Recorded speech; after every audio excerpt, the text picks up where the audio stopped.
Welcome to the Durban ICC, where the world meets Africa. As a leading world-class events facility, we make your safety our #1 priority. Please give us your attention for a few minutes to take you through some of the important health and safety information. Whilst here, please help us to prevent the spread of COVID-19 by following these simple steps. Upon arrival at the Durban ICC, you would have been screened for symptoms by way of a temperature check and a health questionnaire. Please remember to keep a safe distance of at least 1.5 meters from other people at all times. Wear a mask for the duration of the event when not eating or drinking.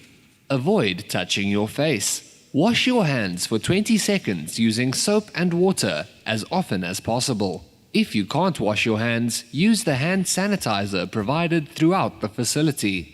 If you are experiencing any of the COVID-19 symptoms, please contact one of our staff members who can assist you further. As the Durban ICC is a public space, please remember to keep your personal belongings safe and with you at all times. We have many bathrooms for your use around the venue. They are clearly marked in the foyer and concourse areas. The Durban ICC is a smoke-free building, but we do have clearly marked smoking zones outside the main entrance and opposite the concourse area. Please make use of these areas and the ashtrays provided when you smoke. In the event of a medical emergency, please dial the emergency number 031 360 1007 for assistance. The Durban ICC has developed a very simple emergency evacuation plan that everyone must be familiar with. Our staff are specially trained and will be there to assist you in following this plan. In the event of an evacuation, an announcement will be made to leave the venue. Please remain calm and walk swiftly to the nearest emergency exit in the concourse area. These exit doors are clearly marked. Security officers and the marshals will also help to direct you out of the building. Please do not use any lifts or escalators in the event of an emergency. Once outside, you will be directed to the nearest assembly point by the marshals for your safety. Please wait at the assembly point until the venue has been cleared and a marshal deems it safe for you to return to your seats. Thank you for your time and enjoy this event. Okay, siyabonga kakhulu. Sesiyaqala umhlangano. Sizoqala ngokuthi si-acknowledge abantu esinabo bonke abakhona ngaphakathi. Kodwa ke sisho ukuthi sinomeya, ukhansela Mxolisi Kaunda, imeya yaseThekwini ozokhuluma kanye nathi la. Sibe nokhansela uNtokozo Sibiya, osihlalo wekomiti la kwa community services la khona u Parks and Recreation engcathe singaye la namhlanje. Ukhansela uNtokozo Sibiya bese siba no Vusi Mazibuko oyi acting head yakwa PRC. Sibe nama speakers soba nawo omunye okuyi motivational speaker uMandla kaNozulu ozosipha amazwi amabili amathathu. Bese ke siba no Winile Mtungwa abazobamsana noVusi ekuphenduleni eminye yemibuzo nasengxoxweni izoba khona.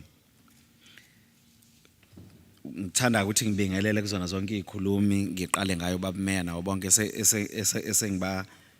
esengikhulumile ngabo. Bese ngicela ukuthi uSox ume khona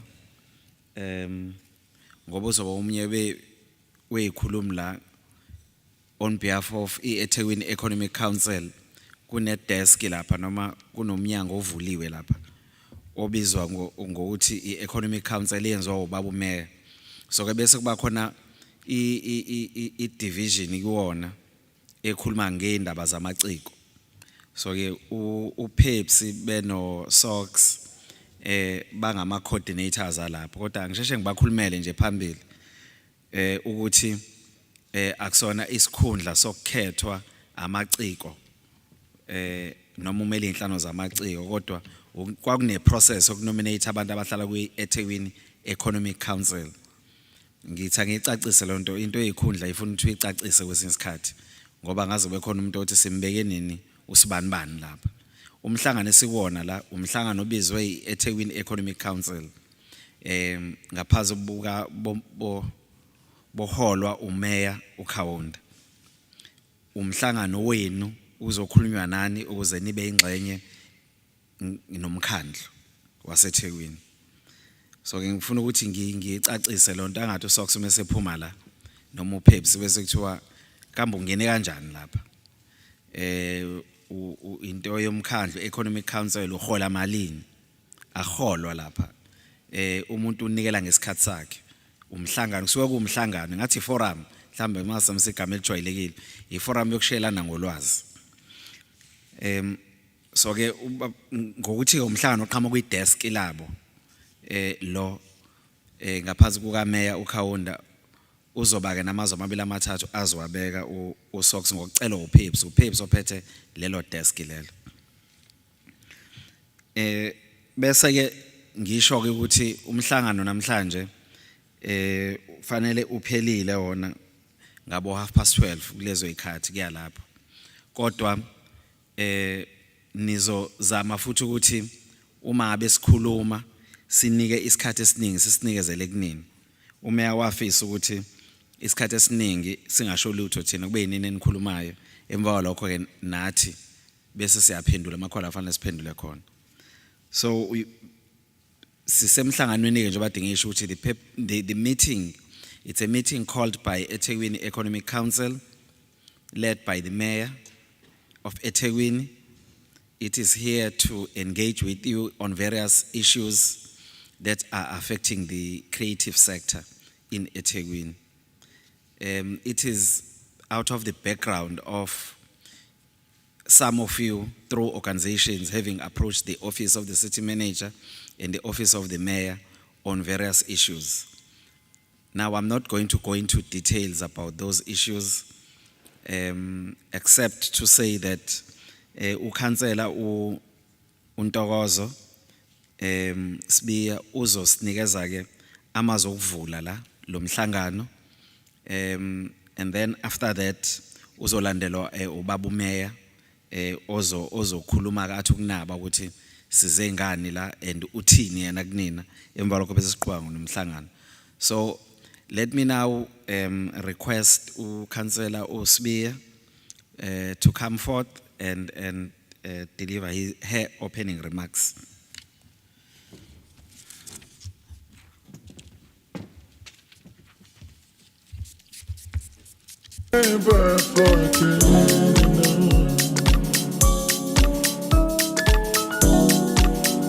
My affections are to love. Thank you very much, DCM Philip Sitole. I'd like to greet the program director, Jobe, our DCM, Honorable Mayor of eThekwini Municipality, Mxolisi Kaunda.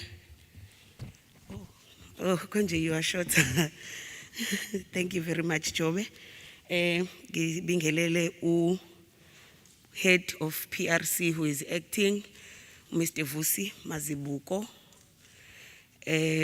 Deputy head, Usisi Uwinile Mtungwa. Ngibingelele nobhuti wethu. CEO yakwi word of mouth ubhuti uMandla uNozulu, the leadership of the creative industry, senior management of the municipality that is in attendance, representatives from the provincial government, artists that are here, ladies and gentlemen, I greet you all. As the leadership of eThekwini municipality, we would like to convey our appreciation to all the delegates that are here today for making time to be part of this crucial engagement to revive and reposition the creative industry in our country.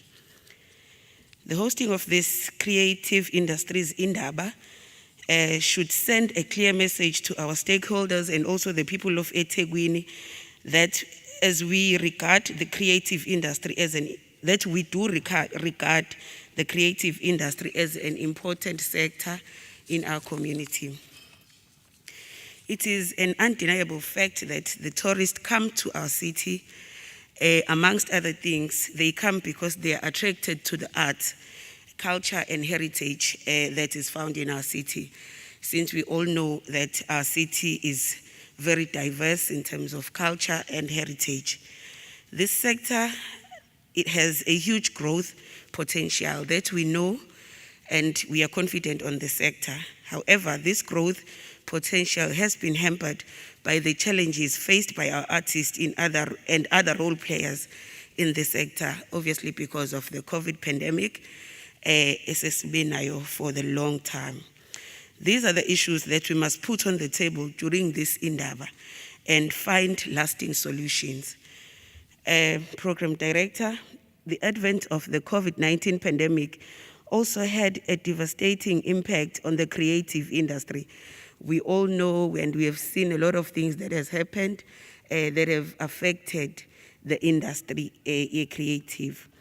We acknowledge that government did provide relief measures to cushion some of the industry practitioners. However, the interventions were not sufficient considering the impact of the hard lockdown, which resulted in a number of events being cancelled.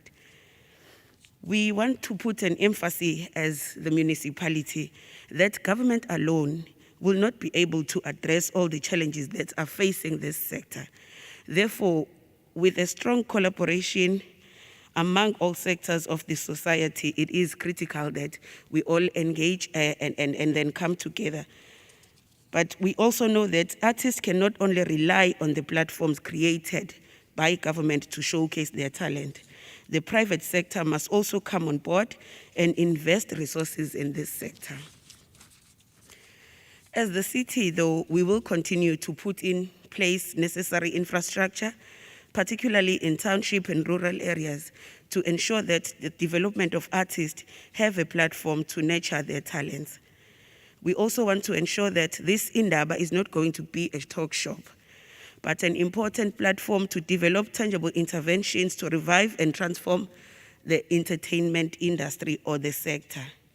However, we want to indicate that without your support and your commitment, we alone as the municipality will not be able to successfully implement these interventions. With these remarks, let me take this opportunity and welcome you all. And we have no doubt that we will have a fruitful engagement and that we will take this industry forward working together. Thank you very much.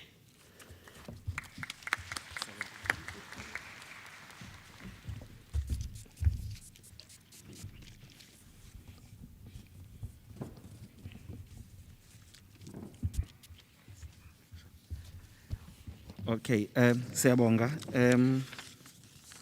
Ngaphandle kokuchitha isikhathi sengizocela ubaba umeya ukuthi eze ngaphambili asiphe amazwi asiphathele wona. I would like to request His Worship the Mayor to come forth and address us. Thank you.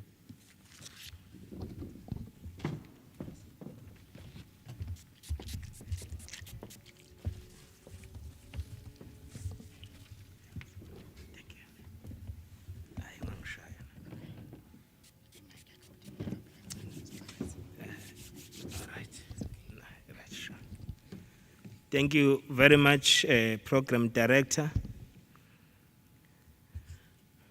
Deputy City Manager of Economic Development and Planning in our municipality, Mondise.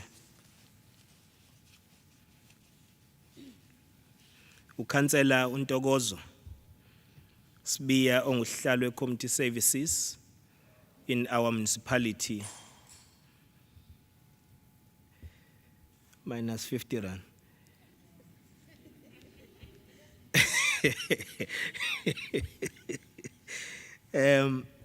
Sibingelele ubaba uMandla kaNozulu ukhona phakathi kwethu CEO osazokhuluma kahle nathi esimotivator. Sibingelele ubaba uVusi Mazibuko who's the head and acting head of PRC in our municipality. Sibingelele udadewethu uWinile okamntungwa, who's the deputy head of tourism in our municipality, and the leadership from the organizations that represents the sector that we are engaging today, the creative sector, and all delegates and members who are present today to this Indaba. Kindly receive our revolutionary and warm greetings to all of you. Members of media, if they happen to be inside, because this is an open session, when we use public monies, media must always be there to check us if we are spending money wisely or we are not spending money in a way that is envisaged. Ladies and gentlemen, distinguished guests, Sanibonani kwi-Heritage Month. Sanibonani. Nisaphila. Siyabonga. Good morning to all of you colleagues. It is a distinct honor and privilege for me to address you on this important occasion where creative industry stakeholders gather here at Nkosi Albert Luthuli International Convention Center to share their expertise and knowledge on ways to grow this sector. As the leadership of the municipality, we felt it was important to bring you here under one roof to chart a new path for this industry in our region, eThekwini. We want a roadmap that we are going to use as a reference by future generations, detailing how the creative industry will achieve sustainable growth, prosperity, and at the same time, ensure cultural preservation. Ladies and gentlemen, this Indaba seeks to achieve the following objectives. The Deputy City Manager outlined that this Indaba is as a result of our initiative of establishing eThekwini Economic Council, which has also allocated work streams so that we direct our efforts to each and every sector of the economy in our municipality. So therefore, there is a work stream that is directed to your industry, to your sector, the creative sector. And if it may happen that there are those who form or feature very well in the structures where you are executing your responsibilities and you think that you are not represented in that work stream, there is still an opportunity for you to come and participate in that work stream. Akuvaliwe, akufani nokhetho lethu. Thina makuvotwa nje mhla ka-1 mongasabuya ngobuyanga. Uhambile. Mawubuyake uyabuya. So because we want to have a conversation that will be able to guide us as your leadership in the city, so that we do not just take decisions that we think they are going to better your lives as people who are in this sector, but it's you who must make those inputs so that whatever we do will be well informed by what are your feelings and what is your vision that you want us to assist you as well as the industry to achieve. Sesaphela lesa sikhathi sakudala ukuthi uhulumeni acabangela abantu. Amane nje asuka ahlale esithi hall athi ayike sobenzela u1 no2 no3. Kanti wenza into engekho ngisho ezifisweni zabo abantu. Ayikho ngisho kuma aspirations abo. So therefore it necessitates that we create such engagements like this one that we are having today, so that we engage. Not engaging for the sake of compliance, ticking the box. That as a mayor, I convened you, then at least when I do my report, I'll say I met all stakeholders. No, not for that reason. But to ascertain that the issues that are going to be raised here will formulate a clear program of action with timelines that will enable the city officials to drive that program together with you so that we are able to resolve the challenges that you are faced with. So part of the objectives why we are meeting today is to develop such programs to resuscitate the creative sector during COVID-19 pandemic and beyond. We understand your plight during this period. Develop and create an enabling environment for artists to nurture their talents and skills. To unpack the creative industry value chain within the city, so that when you talk about the industry, we are also aware that what are the opportunities within the industry that will need to be enhanced so that it creates more jobs and opportunities and business opportunities. We also need to look at how can we better streamline resources within the city to support you as an industry. If we are able to support AmaZulu, the Golden Arrows, now later we are joined by Royal AM and the Sharks, later will be joined by the Dolphins. So therefore there should be a way of how are we financing the sector for the sector to be able to grow. But we are not confining our thinking within our limited resources. There is a lot of funding out there. All what the city needs to do working together with you is to facilitate that fund, any fund, then you are able to access it and also assist you in your own plans. We also need to develop tangible programs and projects to support local artists. And we must develop a funding model for support to the industry, particularly our emerging artists. Colleagues, working together, we have identified all role players within the industry in the following subsectors to be part of this Indaba. If there is a sector that is left out, there is still another opportunity again for that sector to be invited to fully participate in the next Indaba. The Indaba we are having today, we are declaring it as Indaba that must take place annually, so that we do not only meet when there are challenges. We meet because we design clear programs and we come back and account as government. How far have we gone in responding to 1, 2, 3? And if you do not make us to account, we will find comfort in our offices. And we will only meet whenever there is a challenge. We do not want to see that happening again.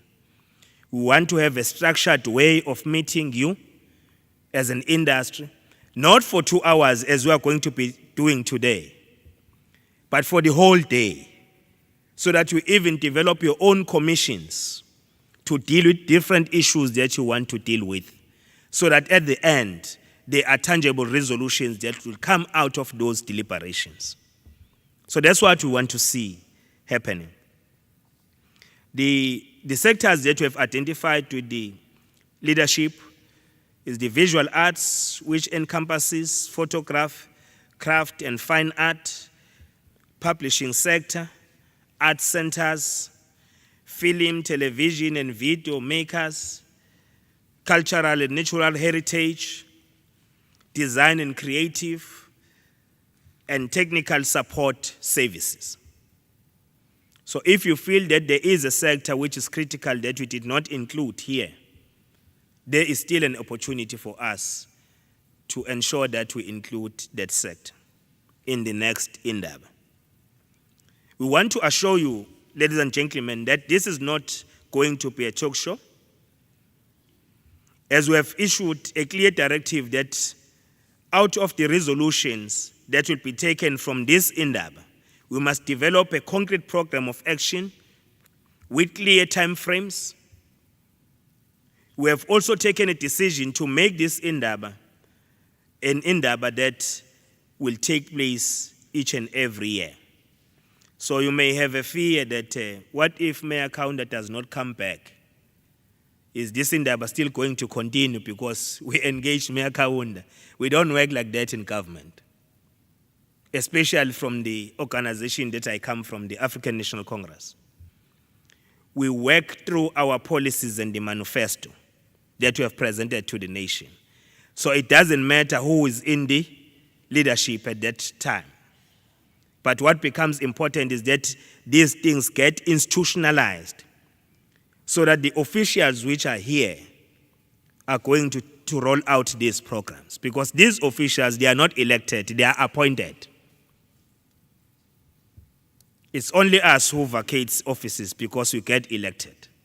So therefore, that fear must go away. This program will continue to respond to your plight as the industry.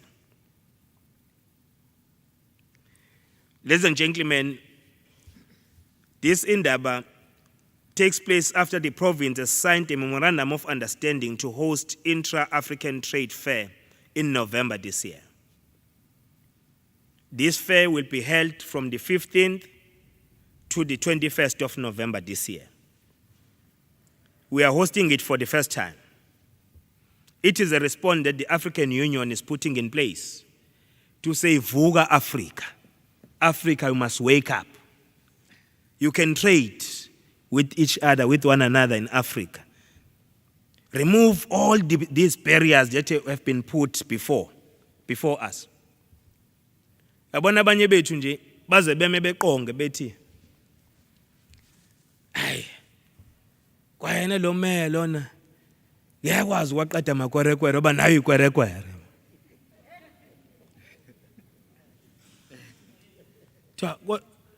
Nithi uzowasusa kanjani le muntu okwayena nje oqala ufike kanjani la? Now people forgetting that we are all from Central Africa. All of us. When ungaqala uyidentify manje nje usuyibona usula, landela your roots, your family tree. You'll find ukuthi uvele Kenya. You'll find ukuthi umndeni wakho kahle hle wena usuke eKenya. Owakho umndeni usuke eAngola, owakho usuke eTanzania, owakho usuke eMozambique, eMalawi, eLesotho.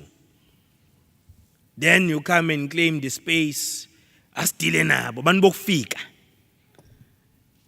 And awukwazi usho lutho umuntu wase-Italy umtshene leyo nto le. Akwazi umtshene ukuthi wena okufika wena. Kodwa ukwazi ukutshela lo njengawe lo nje impela oneyinwele ifanele zakho umtshela ukufika wena. Umtshene ezweni lakhe ukuthi ukufika. So we need to look at those issues. Because uma njengama Africa sifuna umnotho economy yethu ikhule Africa so that we are able to compete with other continents at an equal footing. We need to build from the foundation that we have. And that foundation is that we have more than 1.2 billion people in Africa. That's a strength in the economy. That's a strength. You don't need enye into ambucela ukuthiwa ukhothama ukuqanga amadolo. That's a strength because economy is about numbers. Make those numbers work for you. Asivuke silele. Basho babunyerere onkwame enkrumo. Bathi asivuke ngoba le Africa inothile. Ayikho icontinent ebusiswe njengale. Wakwatsho lapha icontinent enegolide, inediamond, ine-platinum, and zonke lezi zinto mokhuluma ngazo, there are still deposits in all these mineral resources. There are still deposits underneath. But into ebesiyenza ukuthatha nje i-raw material ethi njengoba injalo siyifake la emkhunjini. Yabona kuthiwa now kuthiwa hayi umeya waseThekwini kune-port. I-port le emanisa ukuthatha nje konke okunye ikhambe njengoba kunjalo kuyovula amathuba omsebenzi when those industries are created in those countries. Then young people of those countries, they get opportunities and get economic opportunities. Then thina sibuye sesizothenga ke sesithenga lokho sekuqediwe i-final product sethiwa sesizotsakelana nangayo. Mina ngigqoke 18 current wena ugqoke bani? Awazi kwalo 18 current lo uqhamuka usuyisibhazabhaza singaka semali. Because we have not been a productive continent. And that must be confronted head on. We need an Africa that is producing. An Africa that recognizes that the wealth is here. And that is why we'll become targets of many other people with their shenanigans. Utbeze Africans. That raises questions. You go, obani abaphethe. Mawufuna lo mnotho se-Africa obani abaphethe. Mabephethe bazosivulela na. Bazoyishaya yini imithetho bold ne-decisive. Ethi now Africa must start producing. Bazothi yes bas senikhulumile. Siphinde sithathe sithumele ngaphesheya. So we need to work hard to reposition Africa as a strategic continent in the economy of our globe. There is possibility, we've got potential, we've got capabilities. It's just that we have not been taking right policy positions so that we achieve that. Siphelile ke bakwethu isikhathi manje. So ukuthi lokho siya ebantwini siyothi amandla twawethu. Bese radical social economic transformation twawethu. Kodwa uphume lapho dololo. Siphelele leso sikhathi manje. Funakala leadership yethu esizokwazi ukuthi siyithathe inqumo sibe bold enough to reposition and also ensure that we respond to the aspirations of the majority that has been locked out of the mainstream economy. And there's no way you can do it. There's no other best way you can do it. Besides ensuring that you become biased to those who have been locked out of the mainstream economy. When you want to achieve equality, you don't achieve equality by maintaining the status quo. You achieve equality because you'll uplift those who have been locked out and open the doors. They get in and they get a ground to play. Then they reach to a level where we can say there is equality. For now, inequality still persists. And the economy is still in the hands of the minority. There's no question about that. But we can't complain. We are leaders. So now, I'm deployed as a mayor in eThekwini with the collective that we are leading with and councillors. So we can't be complaining with communities. Hence, on Tuesday, sukumsinde nubonile emaphepheni.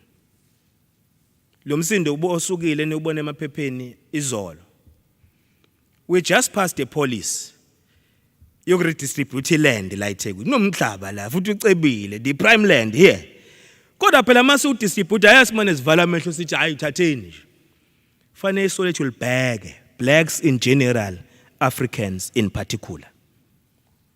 That's what we need to do. So if you want to challenge us to court with that policy, tell us what does the Constitution says about the transformation of economy in this country. Are we contradicting the Constitution or we are aligned with the Constitution to close the imbalances of the past? We are not against anyone, but we can't maintain the status quo.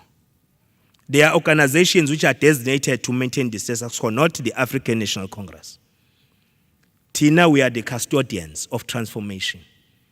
So people must not only hear about transformation, they must touch transformation and feel it. So that's why we are here. Sengizuze ngivuka umoya ngiqhubeka. Bahlale bengikhuza bethi uhlale phela lapha kuleni into oyibhalile. Angibuyeke ngoba kufuneka ngize ngihambe kakhulu. So this Africa Trade Fair 2021, it presents us with many opportunities. And it is anticipated that we'll have more than 10,000 delegates who will attend this Africa Trade Fair 2021.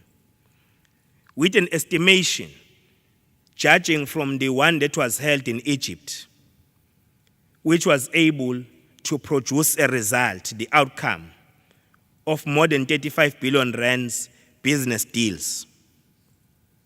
We anticipate that this one, which is held here in South Africa, may produce more than 40 billion rands, the value of the deals that must be stricken during the interaction of that fair. So you are now therefore being called to avail yourself, showcase what you are doing, engage, interact with different people from different countries in Africa, so that one day you'll get an opportunity to take your product out of South Africa. This is an opportunity that we must all seize.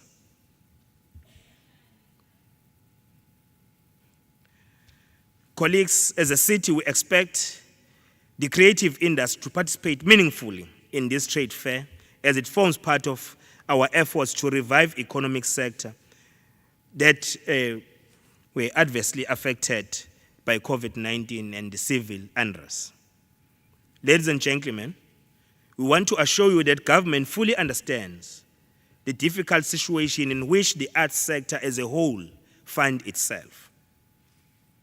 With the advent of COVID-19, all activities that generate an income for most people in the entertainment industry had to be halted during the hard lockdown levels. Akekho umuntu ongebuza ukuthi isector yethu affecteka ngakanani yenu ngalesi sikhathi ngoba makuvalwe izwe imuphi umcimbi ongawenza onabantu abawu50. So now we are happy that our government, led by the President, His Excellency Cyril Ramaphosa, we have decided to open the economy. Now we are at level 2. That is why we are meeting in this fashion. Ngoba kuthiwa bekusana ama-lockdowns, omunye uzobuza ukuthi indaba omeya sesibiza manje senzele umhla ka-1 November yini. Cha kunjalo nje. Asisho nje iqiniso, izwe belivaliwe phambi kwenu. Manje besobiza hlangana nabantu abawu50, ningasiwona u50. Ngoba befanele sinibize la sibukhe nje iboardroom yabantu abawu50. So besingeke sikwazi ukukhava imbono yenu nonke. We then therefore decided ukuthi let us wait up until the country is unlocked so that we can have all of you meeting in this International Convention Center. Ayihambisani nje nomhla ka1, iqondile nje izwe lisasanda kuvulwa, siplanile ukuthi sihlangane kanje nani. Kanti ke futhi nama data wayona nje problem. I-data ayishintshwe.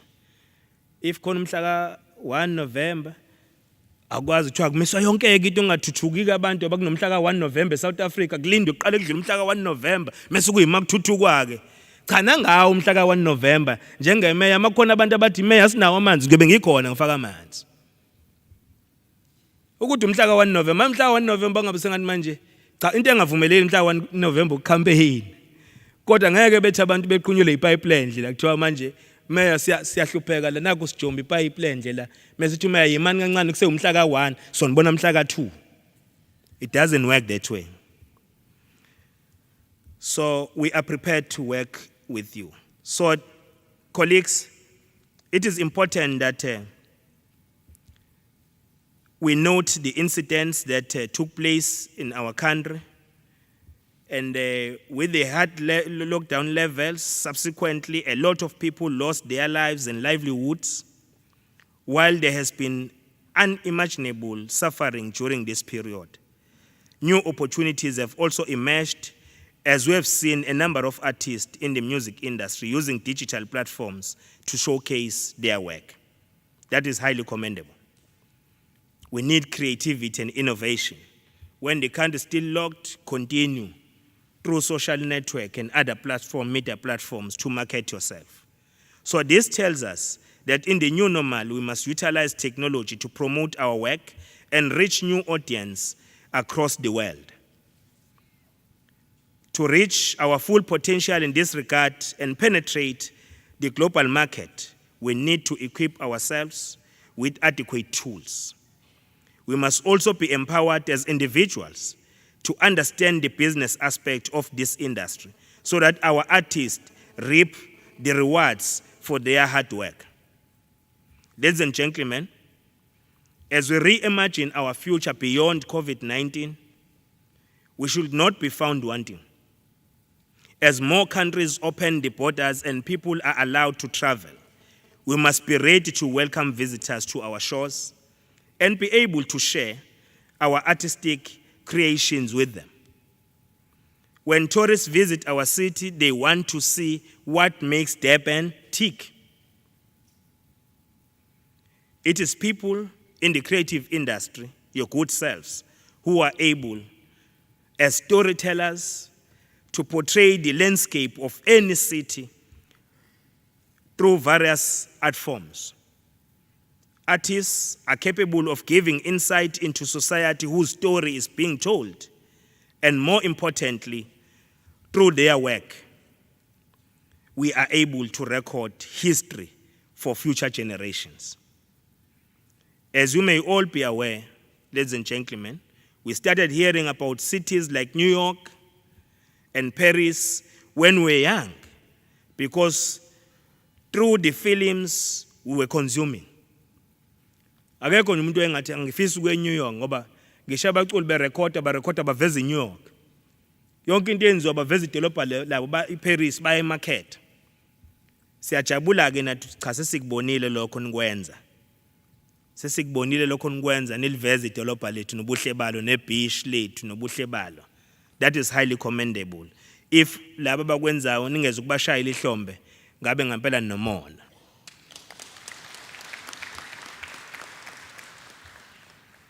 The images from these movies will stay with us for a long time, and you'll want to visit some of these places one day after you've seen them in your television screen.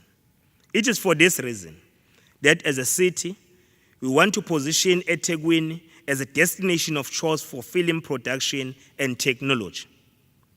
In this regard, during COVID-19 lockdown, we decided that those who want to come and produce films here in this city, we mustn't charge them any fees when they come and produce films here, so that we enable the industry to come and be attracted to our city.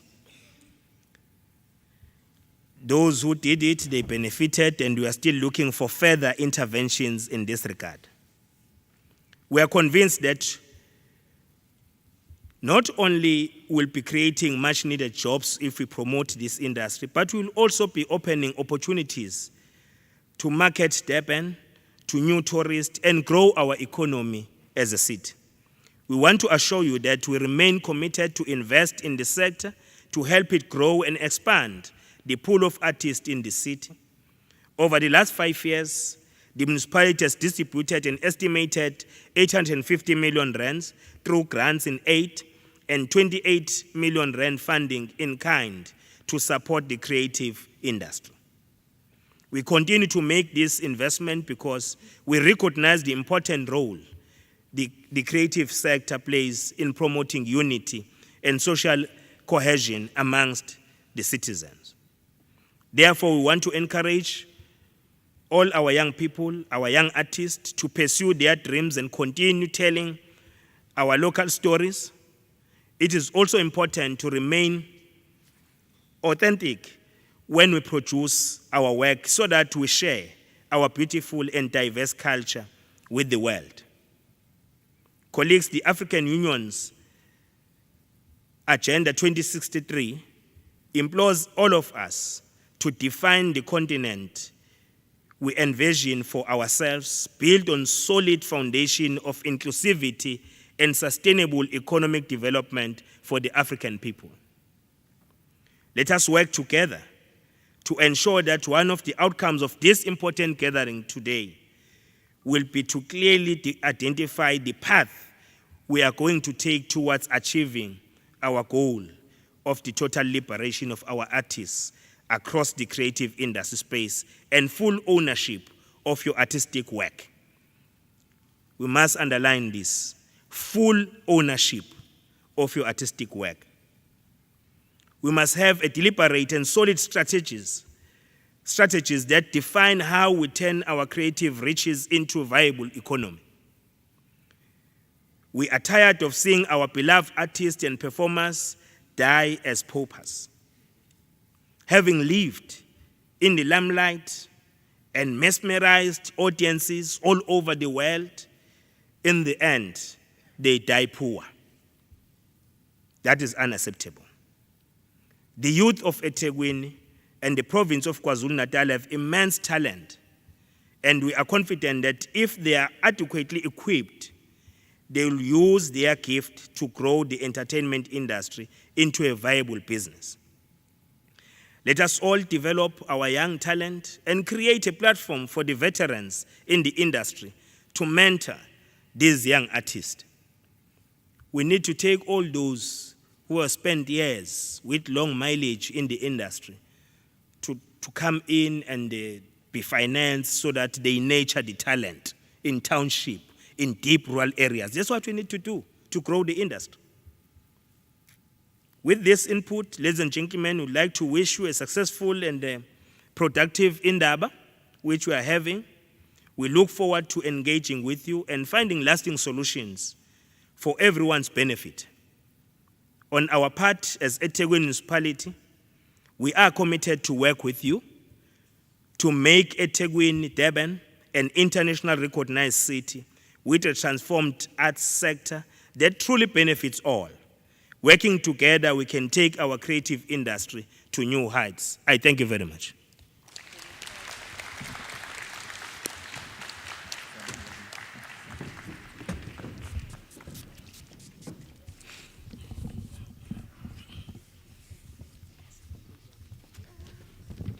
Siyabonga kakhulu. Sibonga baba Mayor, sibonga kakhulu nge address yakho. Thank you, Your Worship.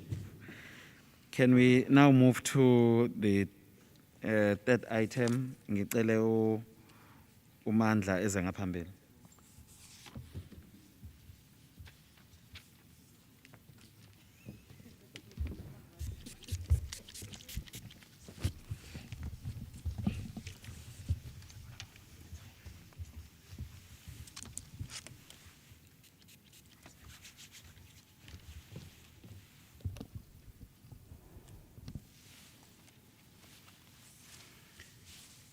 Nginkulu inhlonipho ngicela ukubingelela bonke abangaphakathi endlini nina besilo ngiyanibingelela ngokukhulu ukuzithoba ngibingelele ngokukhethekile abahleli ngaphambili usobaba wedolobha umfowethu Kaunda ngibingelele ngelinye ilanga sothi umama ukhansela kodwa manje sisathu sisikhansela uma sotobe siyabingelela ngibingelele usekela mphathi wedolobha umfowethu uMondise ngideclare nje ukuthi nami ngizalo uMasithole kodwa akucontributanga lokho ekutheni ngime lapha phambi kwenu namhlanje bese ngibingelela umfowethu obambe lapha umnyango omkhulu omnyango wakwa PRC nodadewethu uwini ngiyabingelela ukukhulu ukuthobeka sanibonani nonke endlini angazi ukuthi why kwi program kubhala ukuthi motivational speaker kodwa ke mhlambe ngelinye ilanga umuntu yoba yiyona motivational speaker but what is important for me is to be able to get this opportunity to engage with my colleagues, my fellow artists, my fellow creatives in a bit of a reflection ngoba njengamanje siqhemekile kakhulu and as an industry ithina siqhemeke cishe ukudlula amanye amaningi ama industries kubi babu Mayor kade ngihleka nje ngithe wazokhuluma kahle uMayor wethu in fact ugcine ekhuluma izinto eziningi ebengizoyikhuluma usengisizile kodwa sengizokhuluma isikhathi esincane ngoba okuningi akushilo ebengikade ngizokusho. I'm here, colleagues, and I'm saying colleagues because I'm an artist myself. I'm here to talk to you before we start engaging with leadership yethu and say, leadership, this is what we want. This is how we would like you to work with us. But I'm here to ask that we have a little bit of a reflection ourselves. Njengoba isimo sinje in the country and the world, as the creative industry, Tina, we are the mirror of society. That's what we are. We mirror a society. Sometimes we show a society, city society ninja, a society idinwe, they get angry because sometimes they don't want to accept banje. Sometimes we show society and they are very excited and they are happy because we are showing them what they are. But we have a further duty, which is a duty to inspire. That despite all these challenges and these problems and all these things, society is looking to us as artists to provide inspiration. Now, how are we going to inspire if we ourselves sile phansi kubuhlungu sicindezelekile sishayekile? So I'm here to appeal to each and every one of us to say, we have a duty to lift ourselves up for our own sake, but also for the sake of society. It is bad, but it could have been worse. For us, unfortunately, the television screens can't go off. They can't go blank. COVID or no COVID, we must continue producing television. And Bab Mayor, we are very proud to say between 2016 and today, we have established a television industry in Durban. We have it. Today, there's a television industry in Durban. I remember around 2011, 2012, when we were going around to the city, to the province, to the broadcasters, sifuna ukwenza uzalo, and everybody was laughing and saying, there's no way there's going to be a soapy in Durban. Today, it is the biggest soapy in Joe Stained Glass. It is the biggest soapy. It is the biggest television program in South Africa today. Issued to up at Durban. But today we have two other long forms. We have Imbewu. But Mayor abantu bahlala ngo 9:30 ebusuku, a slot that nobody has ever thought of. 9:30 at night. More than 4 million wait to watch Imbewu every night. It is produced here in Durban. We have it Durban Gen. So we have 3 long form productions.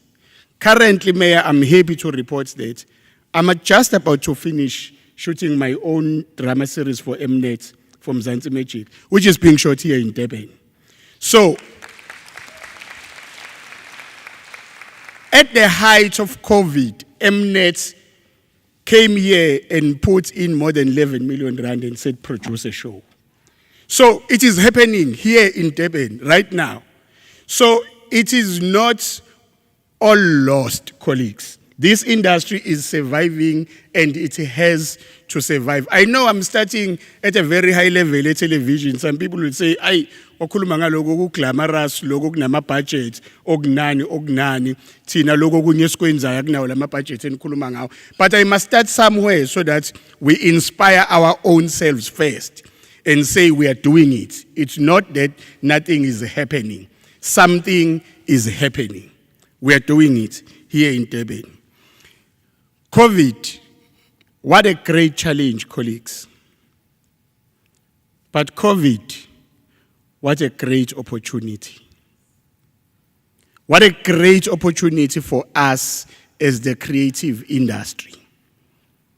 We have this platform today to talk to our civic leadership and say, these are the things we want. We want funding, yes. I'm sure a lot of people will be talking about funding. But more than funding, Bab Mayor, we need our leadership to champion our cause as the industry.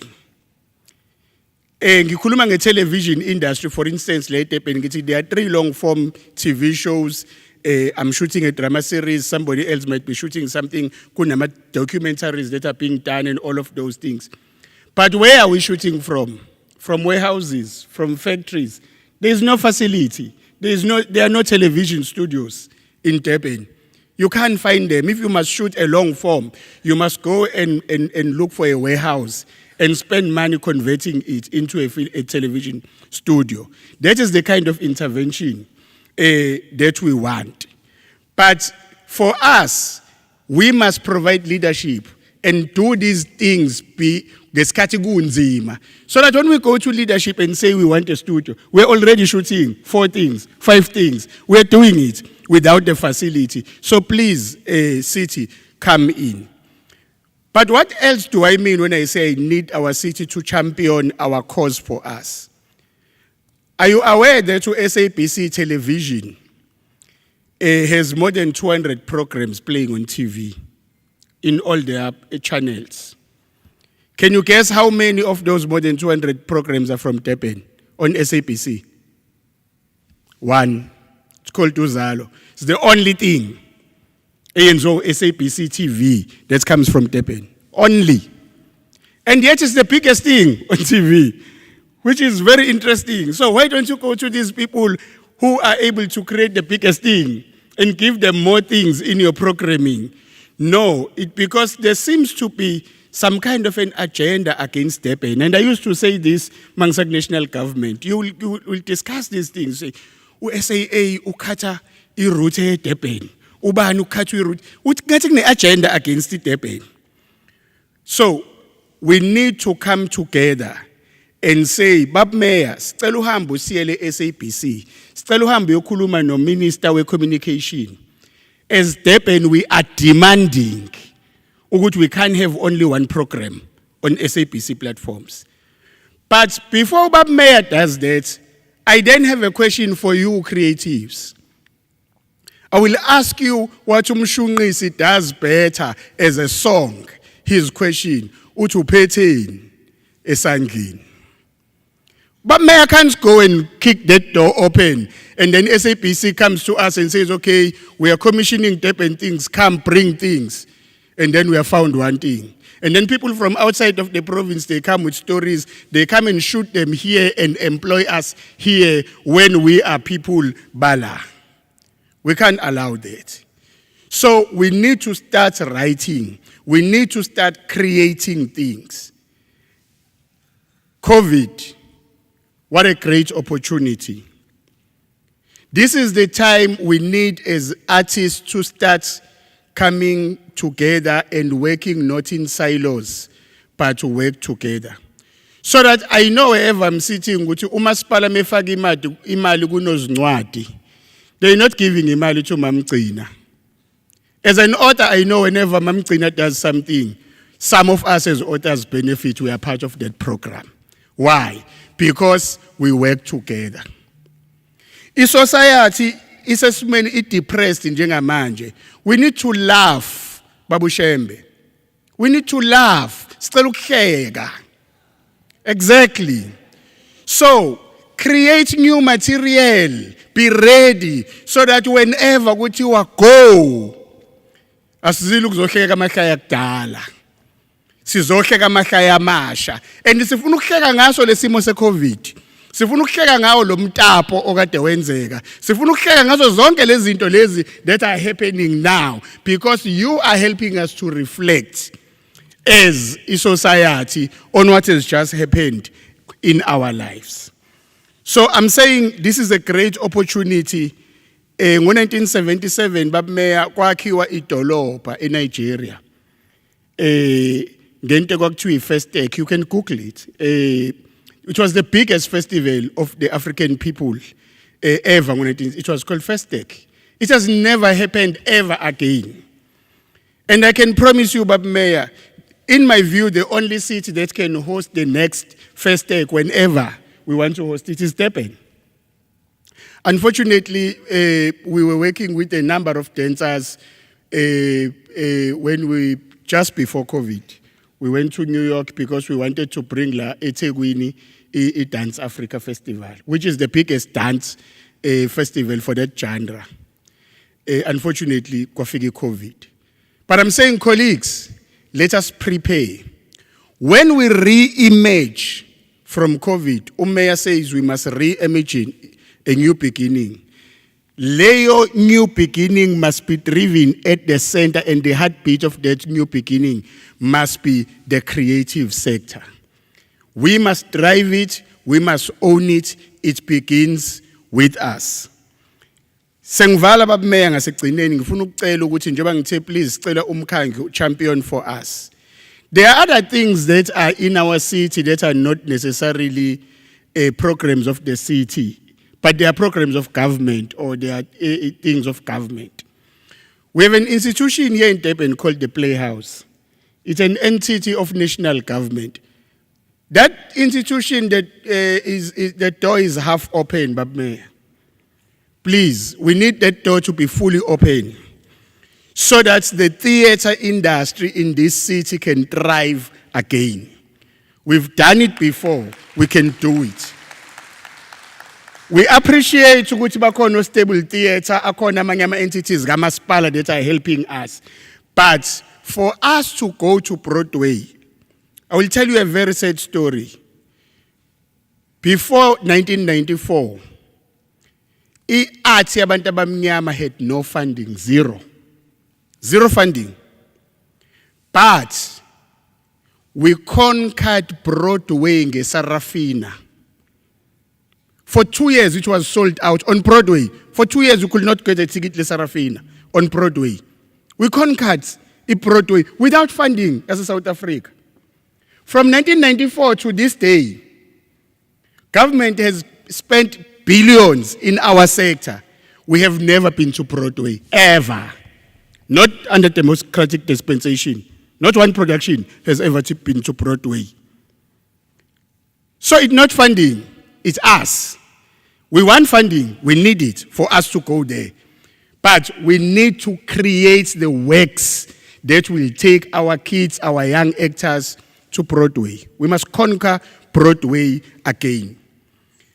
I know that the company I'm running, Word of Mouth Pictures, we're the official casting agency at Disney in South Africa. So there's nobody odlala kwi-Lion King in the world onga auditionwanga yithina. You go through us. And I can tell you, Baba Mayor, ukuthi of the more than 200 people bala in South Africa who are on different productions, the Lion King, in the world as we speak, 70%, if not 80%, come from Durban. We've got them from Durban. So we've got the talent, we've got the stories, we've got some of the greatest stories that the world wants to hear. We've got them here. So bafowethu asukumeni siyabonga kakhulu kulaba abawa-organizer amaciko ukuthi sibe organized Baba Makeba. Siyabonga, we appreciate.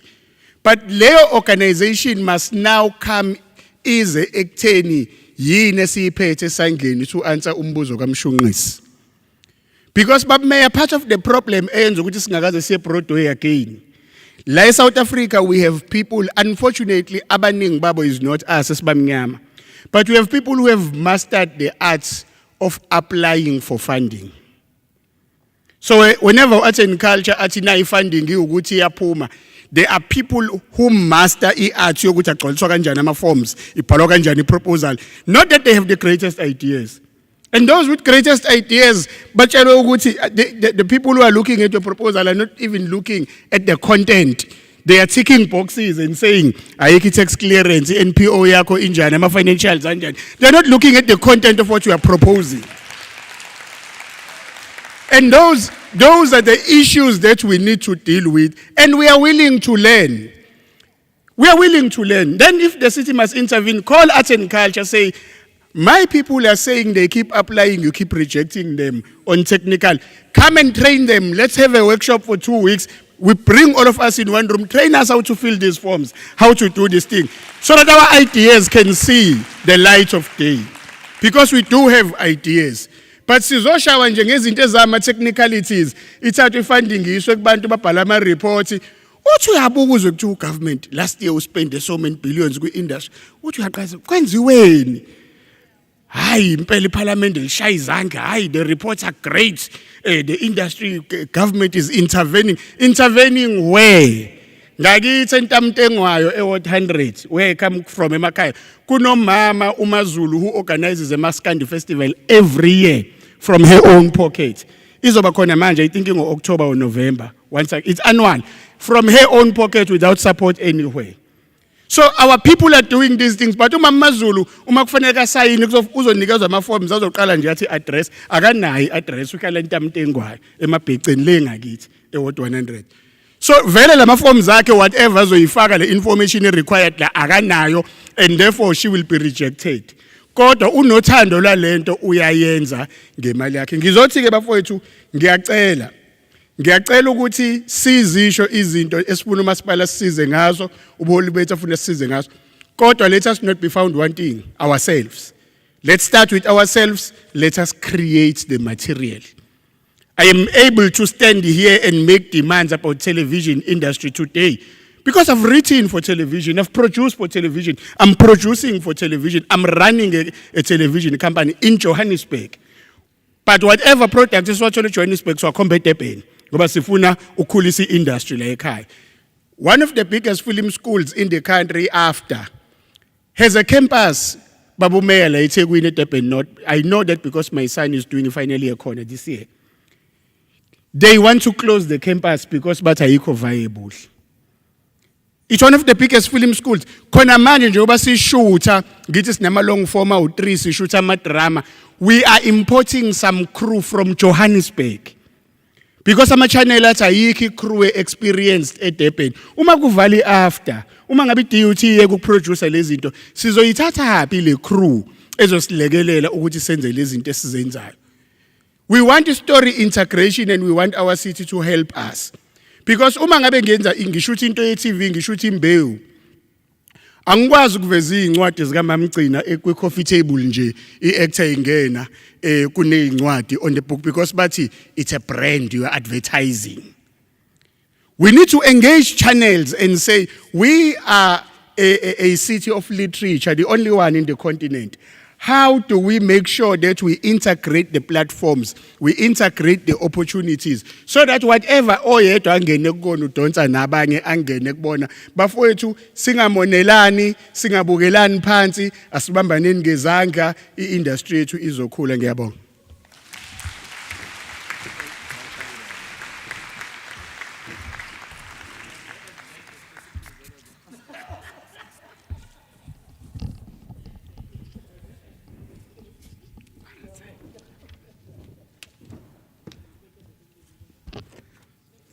Siyabonga.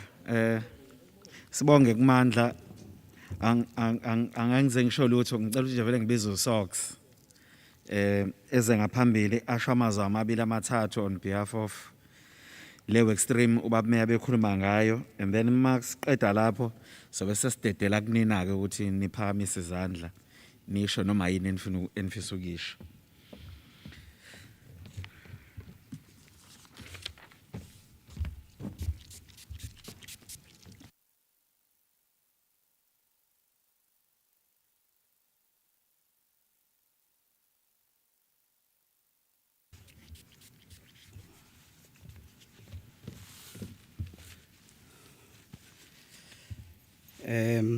Icela ukubingelela wonke umuntu okhona la endlini ngokukhulu nje ukuzithoba.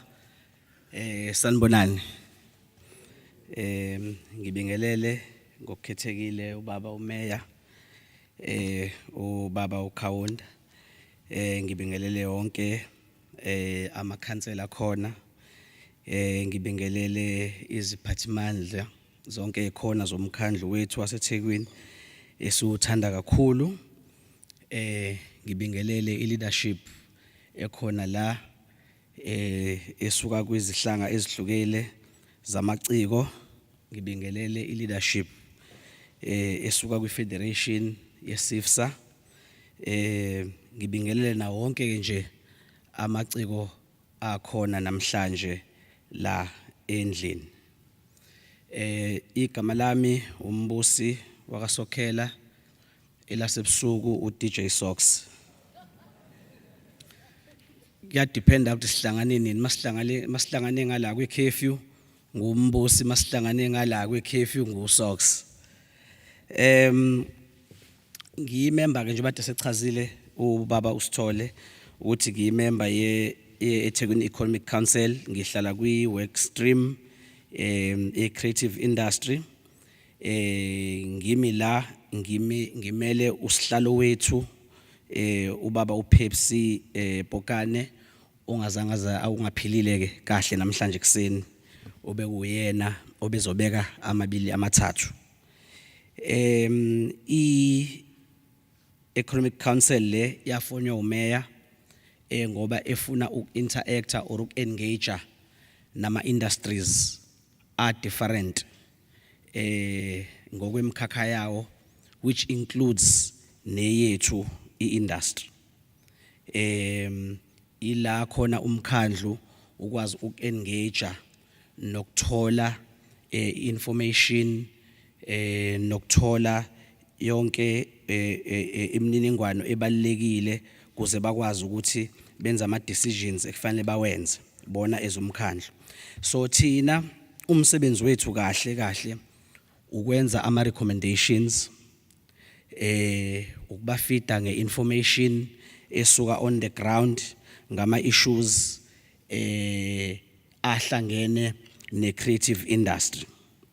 Njengoba sihlangene namhlanje kwi-Creative Indaba, enye yama recommendations esasiwafakile kwi-work stream ukuthi kungabaluleka ukuthi umkhandlu uke uhlale phansi ne-industry as a whole.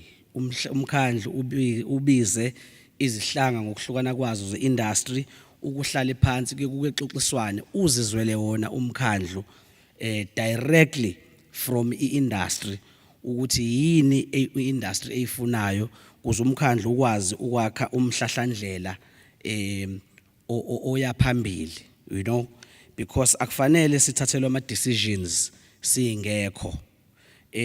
Ufuna ukwenza ama decisions ngathi kumele usinvolve uthole information kuthina, and I think that is why namhlanje sihlangene is because of leyo recommendation. Maningi ke amanye ama recommendations esiwenzayo uma ngabe umkhandlu uplana, for example kwi-economic recovery plan yomkhandlu maningi ama recommendations esiwafakayo khona, maningi ama recommendations esiwafakayo pertaining ngithiwa ama issues of COVID. Njengoba sihleli singasebenzi kunzima, umkhandlu uzama ama plans athize, kube khona ama interventions akade khona enziwa umkhandlu into zoma virtually ebezenzeka, besifaka ke nathi ukuthi sicabanga ukuthi mhlambe i-creative ingasizakala kanjani. Bekuwumsebenzi wethu ke lo. I-work stream ke sisemacebeni ukuthi siyikhulise kuze ikwazi ukuthi irepresente wonke ama sector e-creative industry as much as possible. Siyazama ke ngaso sonke isikhathi ukuthi sihlezi siyikhulisa. Also siyascrutinize kakhulu ama programs omkhandlu ukuthi ngempela siyahlomula yini siyi-industry. And njengoba siyi-industry sesazi organize nje sikuma various organizations, is umkhandlu really reaching out to all the various organizations, ama organizations amaciko ama various sectors, amaciko asafufusa, umkhandlu uyakhuluma yini ne-federation, and through i-federation uyakwazi yini ukuthi umkhandlu ufike kuona wonke ama organizations. But siyayijabulela kakhulu le platform because akujwayelekile ukuthi umkhandlu mawuya nje kwabanye umasipala i-platform enjengale ayicreateekile whereby umkhandlu really engages with the industry. So siyakurecommenda lokho kakhulu, siyakukhomenda lokho kakhulu because if ubuka nje uyayiwabona ama interventions akhona, especially kowethu umkhandlu la eThekwini, whereby ngizokwenza nje i-example uma ngabe bemakhetha idolobha lethu through Durban Tourism uyakubone kusetshenziswa amaciko athize, uyakubone namanye ama various departments uma ngabe kune programs akhona o heritage kusetshenziswa amaciko. Siyakuthokozela kakhulu lokho, kodwa ke sithi akwanele, siyafisa ukuthi sihlezi sirecommenda kwi-work stream ukuthi siyafisa ukuthi angathi amathuba angavuleleka nabaningi sibone abafowethu nodadewethu abaningi besebenza. Esikufunayo kakhulu nesikufisayo is to see as many people and as many amaciko ethola amathuba emsebenzi from umkhandlu wethu.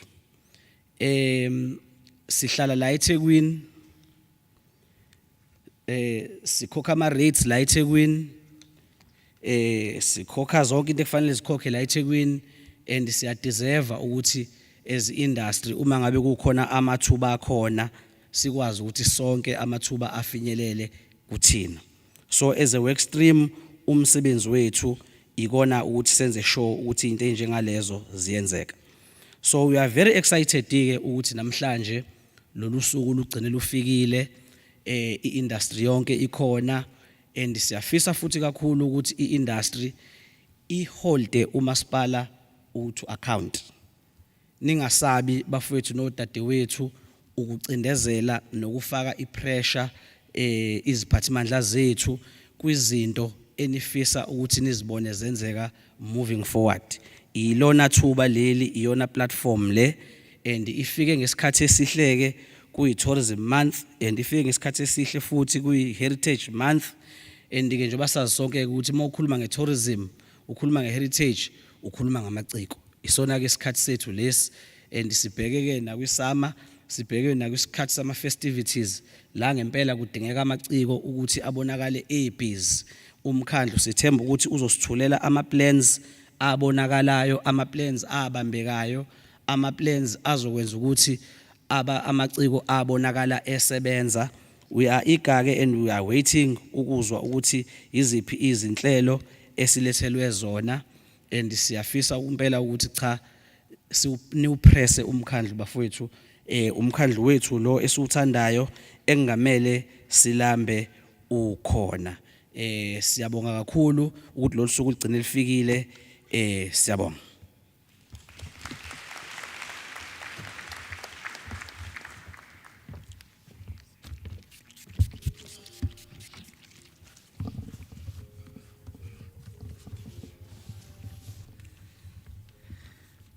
No, siyabonga kakhulu. Sine ngxakana encane nje ukuthi ubaba umeya usaphumile senze interview la ngaphandle. So angizokuthanda ukuthi nikhulume. Kube khona nokushoya umeya engekho. Ngoba manje nizobe nikusho ukuthina. Kanti mhlawumbe nifuna ukukhuluma ngathi kumeya. So ungcono simlinde umeya. Kodwa ke uNozulu ngathi ekhuluma la uthe fanele sibe creative samsaye nesikhathi singenzi namahlaya amadala. So manje ngabe ngicela uShemba azosishayela amahlaya la ambalo. Sesalindile la ubaba umeya. Hlaya manje uphethe amahlaya amadala.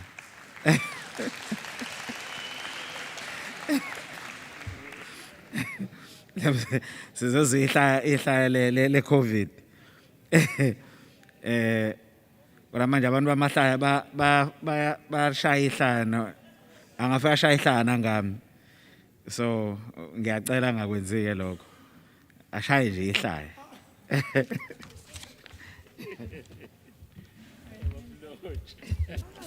Ushanje ihlaya leshandisile.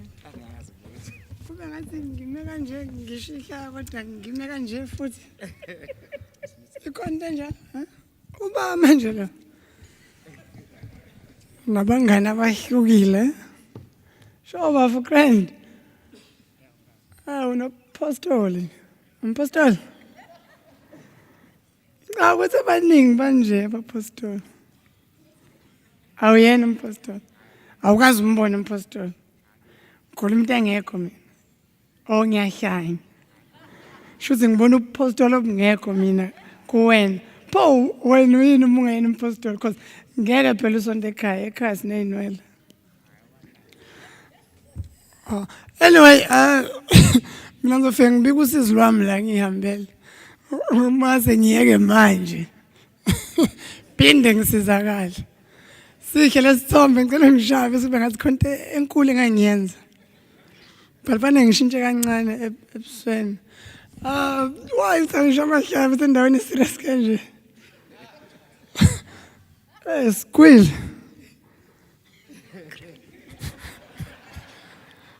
Ilelo kuphela ke ihlaya kumapha. Cha benginawo amahlaya kanti ngizofica wena brother. Ngathi ngcono ngiwagoye. Oh nangu sigwilo ngempela. Squeal, it's a miracle saying twin, man.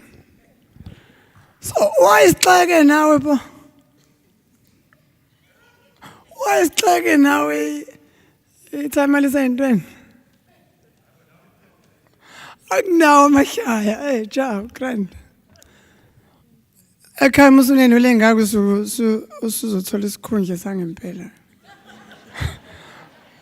Mase zizinde kanje ngeke uvezana uattende nje.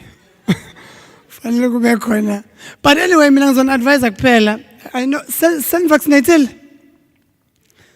Yeah, okay, choice yen. But mina ngihlezi ngitshela abantu mangiba advisor ukuthi now we choose indawo o vaccinate kuyona phela. Yabona? Isikhombe sabasenanda. Cishe ngenza ijoke nenanda. But angiboni ukuthi vaccine yasezinga. Izofana neyasemtshepeni.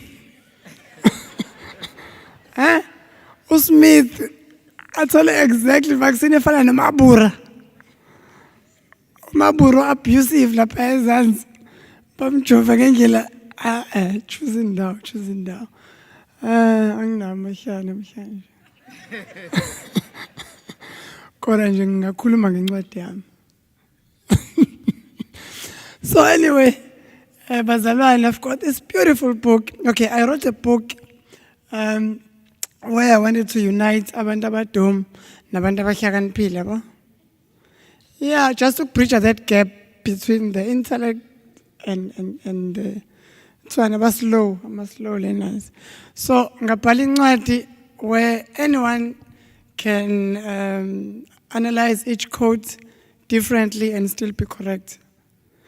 So the book is called To Live the Zulu Quotes. It's the only book that deserves to be kuma gift packs umkhangi. It's a pocket-sized book. It's a pocket-sized book. It's the only book of Zulu quotes. Because I wanted to create a book from Zulu quotes. Azoqala from manje as I meet. Hey, oh, by the way, saying Mchitongshel administration. James. Oh, James is a. There's my book. They just pick it up. So I hired this white guy. So I pay him. Yeah. So we work together with James. James is his movie is out on box office. You can check it out. What was it called? Dreams of Gomorrah. That's his movie. So now we are working. I'm working with James. We're working on my series for EPT Africa. I just received a letter a month ago that my content is singangena EPT Africa and Comedy Central. So James is producing the series part of Generous engena kuyona ye boneni films revive kamalgama boneni films and then yeah, I mean I'm working on the lena tourism le book lena nje I deserve abanye abantu eka tourism because we're going to be shooting around KZN Solomon comedians from all over and then do a late night show as Ingela Yokuba showcase at a bigger stage. But the process is long because we're going to scout them all over KZN, showcasing Ink area, Madamu, shooting interviewing them all over. Basically, Film Commission, Gokbambisana no tourism.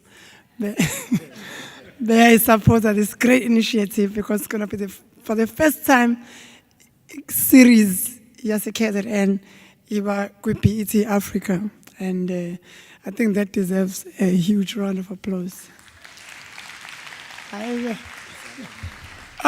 Sicela uzositulela.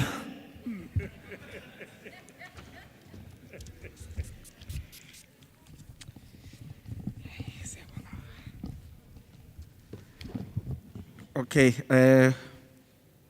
shuthi sizothi ukulinda noma u2 minutes before nangu sizozona ifuna uzoyikhulumela. Shuthi sithatha noma ubani nje ofuna ukukhuluma. Until umeya azaze abuye. Okay, kodwa konke sikusho manje, sorry. Yonke into esisho manje akakabi official because umeya is outside. Whatever we say here, we're just talking because the mayor is outside, nothing official. So we can't say when the mayor is back, Ushambe ati no, I did say that we are working with tourists. We must repeat it again when the mayor is back so that it becomes formal. Yes, ma'am.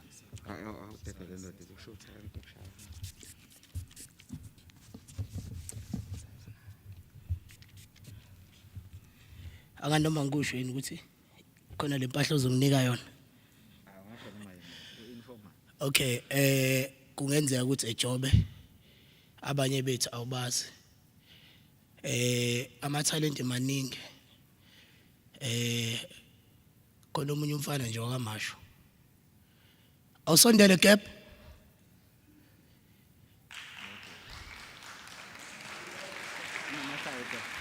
Akho. Abanye babafowethu laba esibavundulule lapha eworkshop kuzokhumbuleka no uncle ukuthi iCity kunendawo eziyibhesi esifuna ukuthi sigcine sikwazi ukuyisebenzisa ukuze sibe no gap no uncle abaningi. Gap makebula. Sanibonani. Angiphinde futhi sanibonani. Angizwani nokubingelela abantu ngehouse bavume ngeslow jam ngithe sanibonani. Yeah, nibahle ke siyazwana. Ngiyazi ukuthi kukhona ungabazeka. Khona omunye lapha phakathi kwethu emengabe ezwa lamagama kuthiwa umuhle abuke ngaseceleni athi kubalwa nami lapho. Namhlanje ke kule nkomfa sithi nibahle nonke shani izandla kuleyo ndawo. Empilweni yami yonke ngiyaqala ngqa ukubona abantu abahle kanje. Shayani izandla. Ngijwayele ukubona abahle ngaphezulu kwalokho. Sizwile noShembu kwayithinta le ndaba yokuvaccinate. Ukuvaccinate kubalekile, right? Kodwa ngibone ngazuthi abantu okuyibona abafaka abakwazi ukusihlohla samadoda kuye kuba abantu besifazane. Kodwa ngibona nabe ngazuthi lo mdlandla abawufaki kahle. Ngicela bolova noma abantu besilisa kanishaya amakhwela nje ke ngidelela abantu besifazane. Yazizwa ishimane. Sengikhohliwe konje uthe ubaba osuka la asingawaphinda amahla amadala. Uthe asihambe ngokusha kuphela. Cela ke sishayele iCovid-19 izandla nje sishayele izandla. Not actually iCovid-19 exactly but ama regulations eCovid-19 washayeleni ihlombe. Ngikushiso ukuthi lokhu thina legenge ethi mangabihleka kungabonakala lutho la ngaphambili. Sideleleke kakhulu before COVID-19. Uthi ushela ingane sawubona sisicela ukukhuluma nayo uthi we awuqala uyofaka ama falls bese uyabuza la. Yafika iCovid-19 baba. Wonke umuntu ufaka ifonyo siyafana.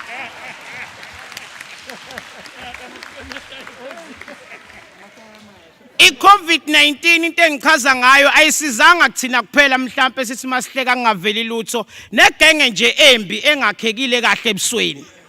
Ngoba mawufaka imask awukwazi phela ukuthi usungaba mumbi ngisho uhafu lo omncane. Hayi ngeke ngabe usuyadelela phela. Kwakona njalo lokhu kulokho ngeyiswa kuthiwa nginamazinyo ashoda unganengane namazinyo angaphelele unganengane cha lalelani bakwethu amazinyo aphelele uma ngingawaqhathanisi nawakho. Angithi amazinyo omuntu awu 30 bani baba? Awu 32. nama wama u30 something so asingalandelani mawukuthi ngiyahleka mhlawumbe khona izinyonga liboni la nala ephaketheni ngilibekele for special occasions angikwazi ukuthi ngathi ngisuka la kaMashi ngiza la eICC sengifaka amazinyo aphelele ake kuthiwe ngiyaphuma ke ngempela mfana wami ngishayo Cape Town ngishayo Johannesburg ngishayo Dubai hayi ngiyakutshela ungafaka phelele mfana wami uyongidlula ngisho endleleni ungangibona ukuthi ngane ngithi he njani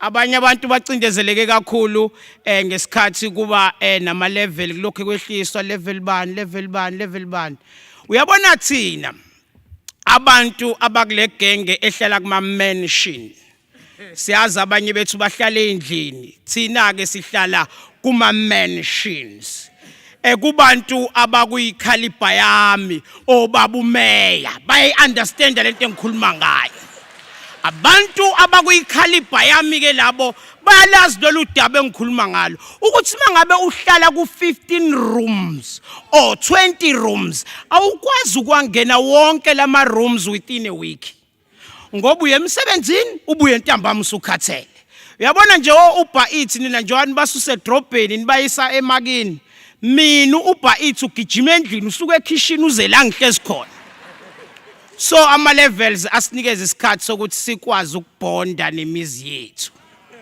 ngoba ubaba usekhona ngicela ukwehlela ngezantsi ngihamba ngishintshe indawo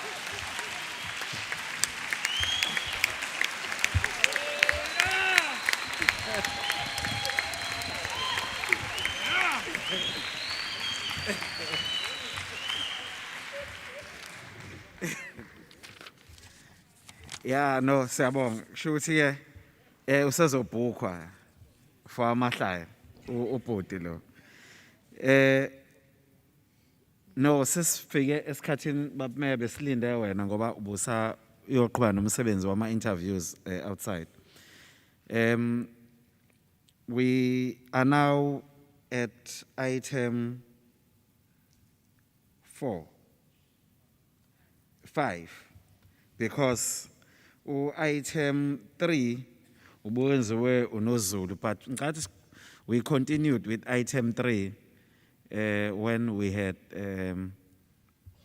abafowethu labade besishayela amahlaya ababili uShembe nomfowethu lo suka la njengamanje then bese part of item 3 leyo sisa motivator ngoba nakho ukuhlala kwi-mention noma singeke sihlale kuona sesiqala nesiqiniseko sokuthi ngesihlale kuona kodwa njalo nje ukuhlela unayo leyo dream kuyakuphilisa ngicela ukuthi ke sidlulele kulolu daba lokuthi sidedele ngiyazi ukuthi bekufanele sidedele ukuthi mhlambe nathi siphawule kodwa sizothanda ukuthi ukuphawula kwethu sithi ukushare ngasemuva sidedele i-discussion njengamanje lapha ku number 4 ngoba winini obefanele nikhulume so we are now at number 4 I think someone said at 5 no we're at number 4 where the creative industry stakeholders are now going to engage with the eThekwini municipality via the mayor and we will all participate and we will try because some of us here abasizwe isiZulu ngokuphelele so we will always try to summarize our discussions into English so that everyone gets accommodated angazi abafowethu bamahlaya ade bela I don't think bakwazi kwashintsha la mahlaya abesingisi yakwazi lama mention mhlawumbe ungafanele ujike angazi uthini so ke ngicela ukuthi ngithathe izandla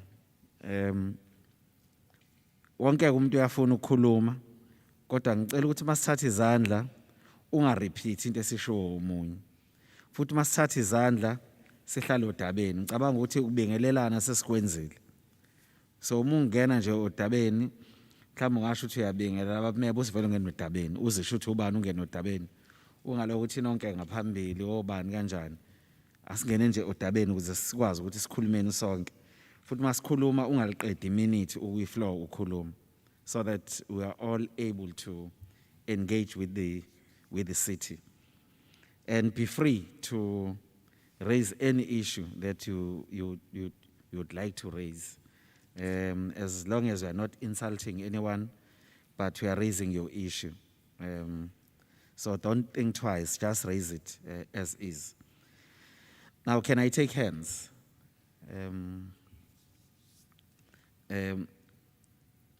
Ngizokhona engizobathatha ngasekugcineni ngoba amathuba bake bawathole kwesinye isikhathi. Ngiqale nje mhlambe ngabanye. Ngizocela ubhuti loya ophakamisile ofake ijacket emnyama nongathi ku-orange oqala bese ngiya ukhona wesimama ophakamisile ngala ngoba ngifuna ukusala besimame owesimame women kubo usisi lo ophakamisile la number 2 loyo ngizocela ukuza ngala makhono wesimame ngapha akekho khona besilisa okay ngizocela ukuthatha ubhuti lo ufaka isikibhe simhlophe lapha emuva that is 3 bese kuba yilo ufaka ijacket emnyama yebo wena impela ya 4 ngicela kuma kulo 4 then ngizophinde ngithathe omunye u4 angibingelele uthi uma ukhuluma start with introduction igama lakho nokuthi uqhamuka kuyiphi organization thanks ungaqhubeka angibingelele kumphathi wohlelo no baba umeya uthi angabingeleli kakhulu but ke igama lami kuSigwili sibongo ngwakwaZuma. I'm a gospel musician. Mhlambe into yokuqala I was born with albinism, so I have disability. Number 1 point engicela ukuyiraise ukuthi I feel ukuthi kule meeting disability is not represented. That's my first point. Because as you are speaking there, you don't know ukuthi how many people who are deaf or blind abala, but abanama talent and abama creatives, and you don't have anyone who is interpreting for them. That's number 1 point. Number 2, we as people with disabilities, as we are not catered for here, aqinila.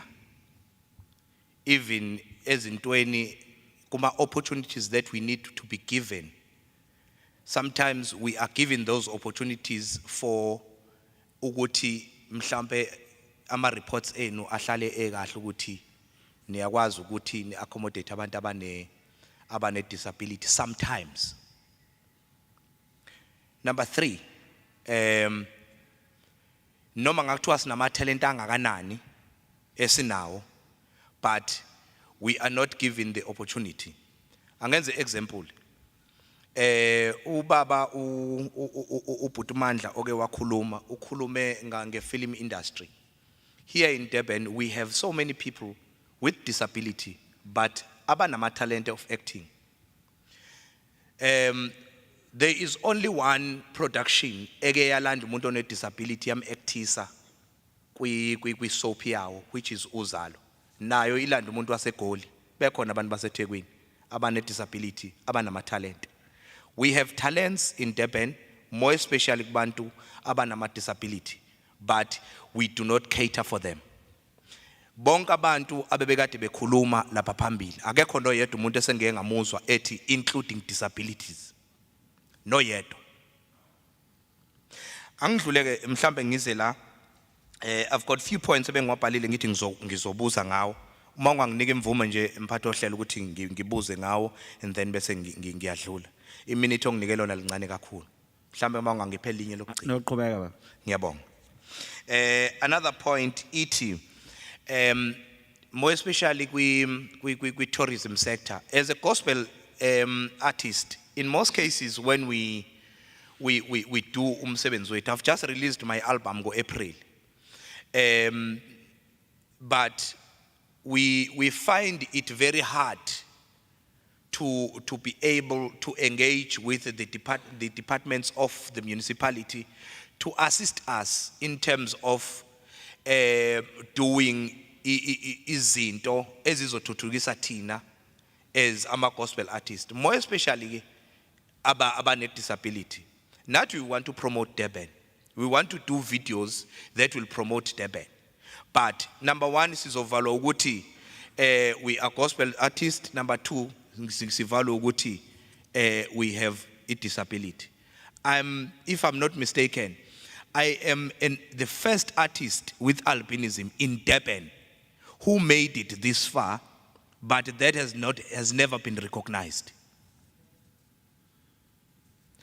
Ngidlule lapho mhlambe bese ngiphinda ngibuza kubaba umeya ukuthi mhlambe umuntu uthatha isikhathi esingakanani ukuthi mhlambe kubonakala ukuthi he has long served in the industry and then get an opportunity to go and scout kumalokishi nasemakhaya ukuthola italent.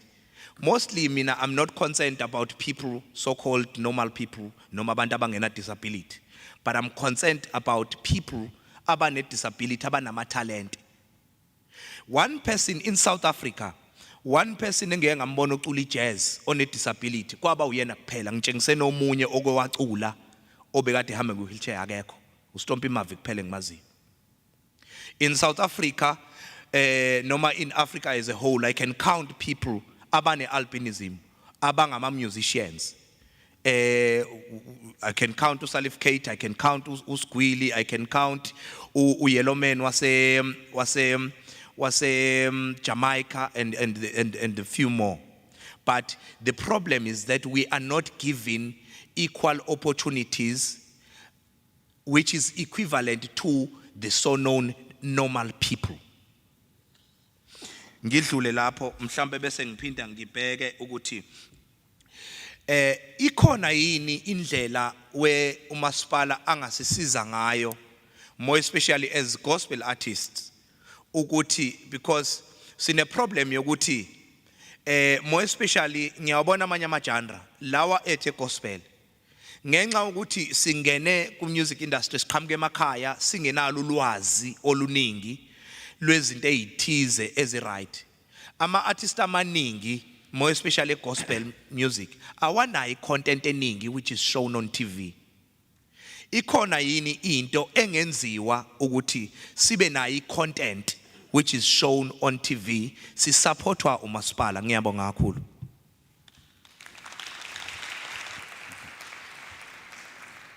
Siyabonga Skweli, akezolandelayo nje bade nginikhombele. Oh, sanibonani. Igama lami nguNomvula wakaManeli. I am a creative. I'm an informal trader. I am the current KZN TUMSA representative. Sibonge ngethuba.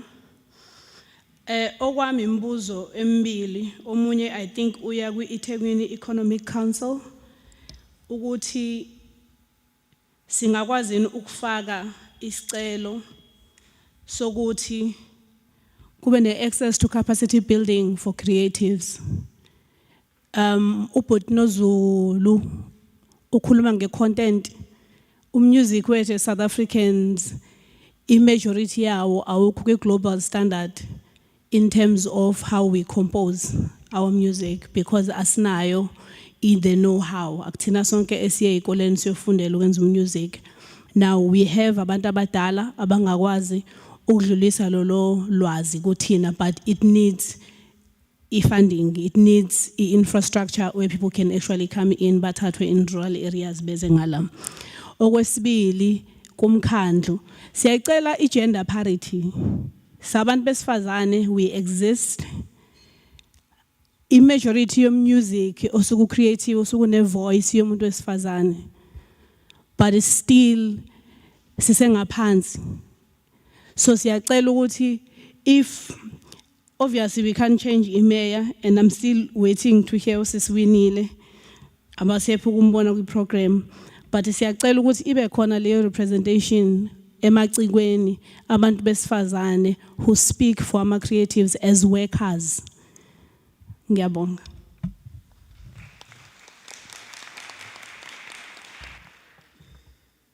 Hala, yes, mfowethu bese kuba umfowethu lo, yes, yeah.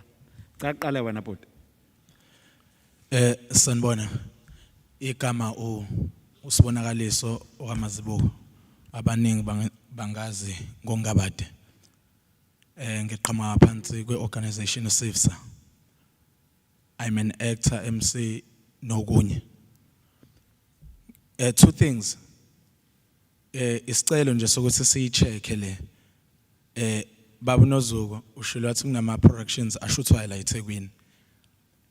Ngizokhuluma kakhulukazi uzalo nembewu, which is uzalo li allocated as lishuthelo kaMashu. Likhuluma ngempilo yakaMashu. Imbewu ifake kakhulu umlazi. Isicelo ke nje esincane because bakhona abafowethu abakhona abahlalayo kaMashu. Othothi bakhona abafowethu abahlala abasebenzayo kwimbewu but abahlala kaMashu, which is our actors. Siyacela ukuthi sibheke ekuthenini especially thina nje sihlala kaMashu. Lokho bakhona abafowethu kodwa uthola ukuthi abekho baningi abathola these long contracts because there is no permanent contracts kwi-acting. These long contracts abayitholayo ezohlala isikhathi eside especially kuma actors aleyo ndawo ke. Uthola ukuthi uvela once umuntu kudlule kuphela. And kuba bhlungu uma usubuzwa abantu abahlala kompangeni uhlala lapha ngihlala kaMashu. Awu but ngabade we know you good, why ungayitholi into enesikhathi eside kuzalo yabo. But angisho ukuthi akwenzakala kumina kuphela, ngicela ukuthi sicabangele leyo. 1 2 kune show, it's a film eshuthwe in Joburg. Bekuna 323 applications, and then this film a director Utabo Kambule from Joburg. It's been selected to play with American Black Film Festival in Miami. Isicelo sami ngikuyona, apparently ngikuyona. Isifiso sami esokuthi the day idlalwa izoqala ngomhla ka3 iFilm Festival 3 4 5. Kuba ukuthi sihlala nabafowethu bala eThekwini, which is actors nabantu abakhona kwi-industry, big directors, and sibe nje ne-interaction after mhlawumbe sidlalile show yona ifilm because iqala ngomhla ka3. Bazosinikeza ke link izodlala virtual because ngayibona lento ibhlungu kuthina lento eyenzakala kuyitsotsi yokuthi ibukwe ngale ibuye sibuyiza kuthina kuma cinema while kuyinto yethu. So this film ngiyafisa igama layo iMajarini izoqala ngomhla ka3 kuya ngomhla ka5. Ilink bazosendela ibuku umhlaba wonke. Ngiyabonga. Bengicela usizo nje under iSIFSA organization engikuyona ukuthi isize ukuthi siyibuke nje kanje ngalolu suku udlala ngalo. Ngiyabonga kakhulu. Thank you. Yes, ngongena bhuti.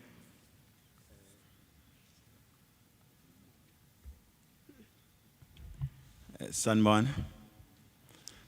Igama lami nguKhaya Ngema. Ngihlala eMawoti. Ngiqhamuka KwaZulu Heritage Art and Youth Empowerment engaphansi kweSIFSA. Nginengcomo nje ezimbalwa engifuna ukuthi mhlambe engage no comrade uMayor.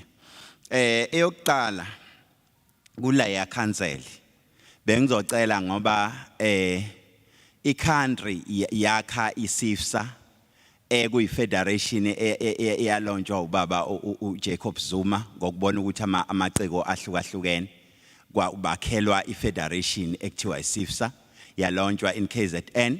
So kunamalungu ke eSIFSA, ngiyacela ukuthi angene lapha kwi-council isincomo leso.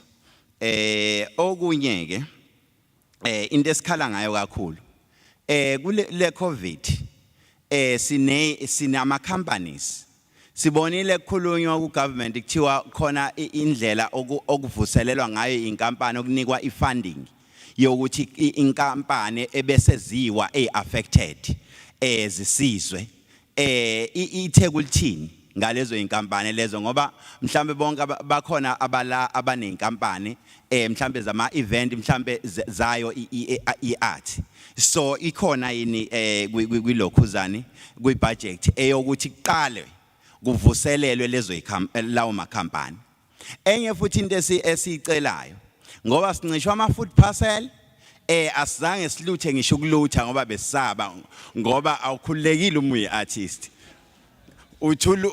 ungathi ulutha ukhonjwe kuthiwa lo sambona ku TV lo sambona eculu uyalutha naye so sikusabile ukulutha so zonke izinto ezitholakalayo asikwazanga ukuba ingxenye yayo nama food parcel ubunganikwa even ikhansela likwazi ukuthi awusebenzi kuvalwa ama event kuvalweni kodwa ubunganikwa istrategy senu sithini kulezo zinto ngoba kusalokho ze I'm sure ukuthi kuvuliwe nje kancane ngoba kwenzela ukuthi kuvotwe makuphinde kuvalwa izinto ezinjengama food parcel ama voucher nizoqinisekisa kanjani ukuthi ziyaya emacekweni ngoba namaceka affected phela ngoba nala niyasho manisibona niyasho njalo ukuthi umuntu affected kakhulu yiciko kodwa mase nilapha kuma boardroom anikwazi ukuyisho leyo nto leyo ukuthi amaceka affected kakhulu siyacela lento le ama food parcel yama voucher nathi isithinte nalento ke imali yokuthi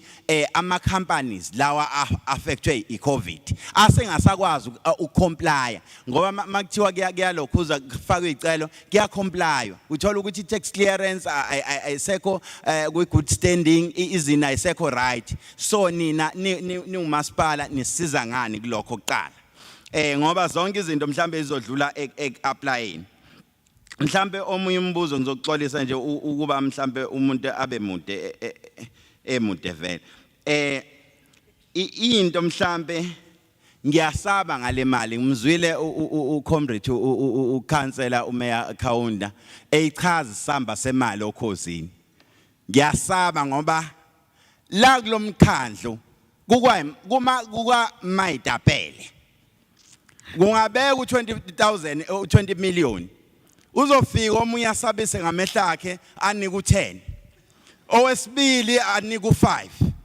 owabanye abasatholi lutho uyaba umuzo mayiphakele khona makupheka inyama oqala uphaka amaqatha u20 owesibili uphaka 7 omunye usephaka isopo ayilungi leyo nto uyabo into yokuqala ekuzofanele niyenze kuzofanele nibe nestrategy kwafonye inhlangano kwathiwa khona uSIFSA unama organization angaphansi kwakhe if nenza into eart phela including le organization eyafonywa yinini yafonywa uPresident Zuma ngoba ebona amacebo ukuthi awahlangene namanje sa exist phela into eniqalile yenze zamani kuyi-involve ngoba le mali ne process ke futhi yoku-apply uthola ukuthi ku-apply ngokuthi umuntu umsaba kanjani nokuthi kanjani umuntu emesenikwa imali enkulu abanye abasanikwa lutho then ibani ne process kuthiwa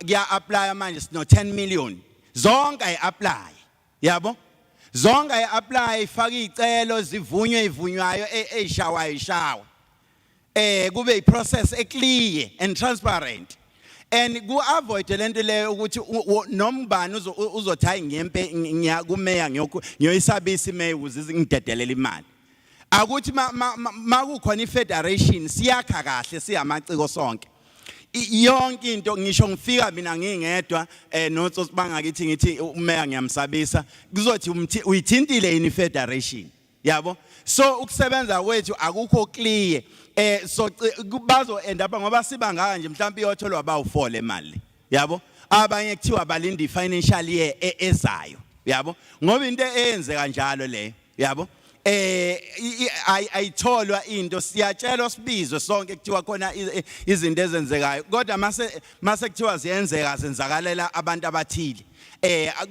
futhi iart angabi into yokudla imali into yokucasha angabi into yokunika umuntu asuke emthanda nothandwa inhliziyo yakhe ukuthi hayi nemali kanjani enza into ethile akube neprocess omunye afailayo kuyona omunye aphasayo kuyona kodwa nisicalele nasenzela ama companies ethu acomply mhlawumbe umuntu esephetha ngoba kuthiwa 1 minute ngiyacabanga ukuthi ngigijimela ko 30 seconds manje. So don't say. Ngigijimela ko 30 seconds. So mhlambe into umuntu angayisho ke manje mhlambe umuntu eseyivala imali kakhulu I'm very sad ngoba sihlukene siyama artist khona ama artist anikwa imali ngokusatshwa khona anikwa ngeexperience khona alindiswa iminyaka neminyaka kodwa ngithe sengiphethe ngithe sengilokhuza nathi senza door to door sithola ukuthi ama social media afika kuqala abantu abakuma officially abafika iqala ne message yini engichazayo ngichaza ukuthi asibuyele koma youth clubs la masqala ama lezinto lezaka performing arts siqale on a area level ziye ku what level ziye kwi municipal level yabo sakhula nje uthola ukuthi bekukhona abafana abajimayo phezulu kukhona abadlala ibeauty contest kukhona abadlala lokhuzane yosicathamiya nani leyo nto leyo iyouth ibicompete ngokwama talent ayo manje iyouth icompete ngokudla ama drugs ngokuspina imoto ngokwenzani kodwa thina sikhona la nihlale nisibiza anikwazi ukuthi siyovundulula ikhono kulawo mawadi sivundulula ikhono kulawo ma area into iqale kwi area yonke umuntu ugijimela eThekwini ngisho kuthiwa kunomkhakaso wokushawa kwabantu besifazane uthola ukuthi basuka kubhoda baya okay sengiyaqeda basuka kubhoda baya la eCity Hall akekho umuntu ohlukunyezwayo wesifazane eCity Hall abayi ngakithi eMawuti angiphumuza umlomo ngiyabonga. Okay, ngithathe izandla ezu4 just to summarize because abanye abazwanga. So the main questions around how do we get support and what is the process in allocating relief funds, and we have to be careful when we adjudicate on the relief funds. So that was the main issue. The other one is the involvement of people with disabilities, that they are not involved. They are not being supported. Another one was around the types of music, that gospel is not being prioritized. It's not being supported. So we need to support all genres. The other one was around the involvement of organizations that represents people who are in the creative space. I'm just trying to summarize issues that were raised. Now I'm going to take another 4 hands. Okay. So ngicela uqala la ngoba la kule role angithathanga umuntu. Right. Ngizothatha ubhuti first besimhlophe. Bese khona isandla lapha so ubhuti ofake ublue.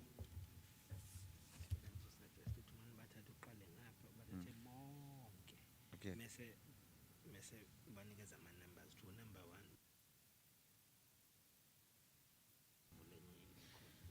1. Okay.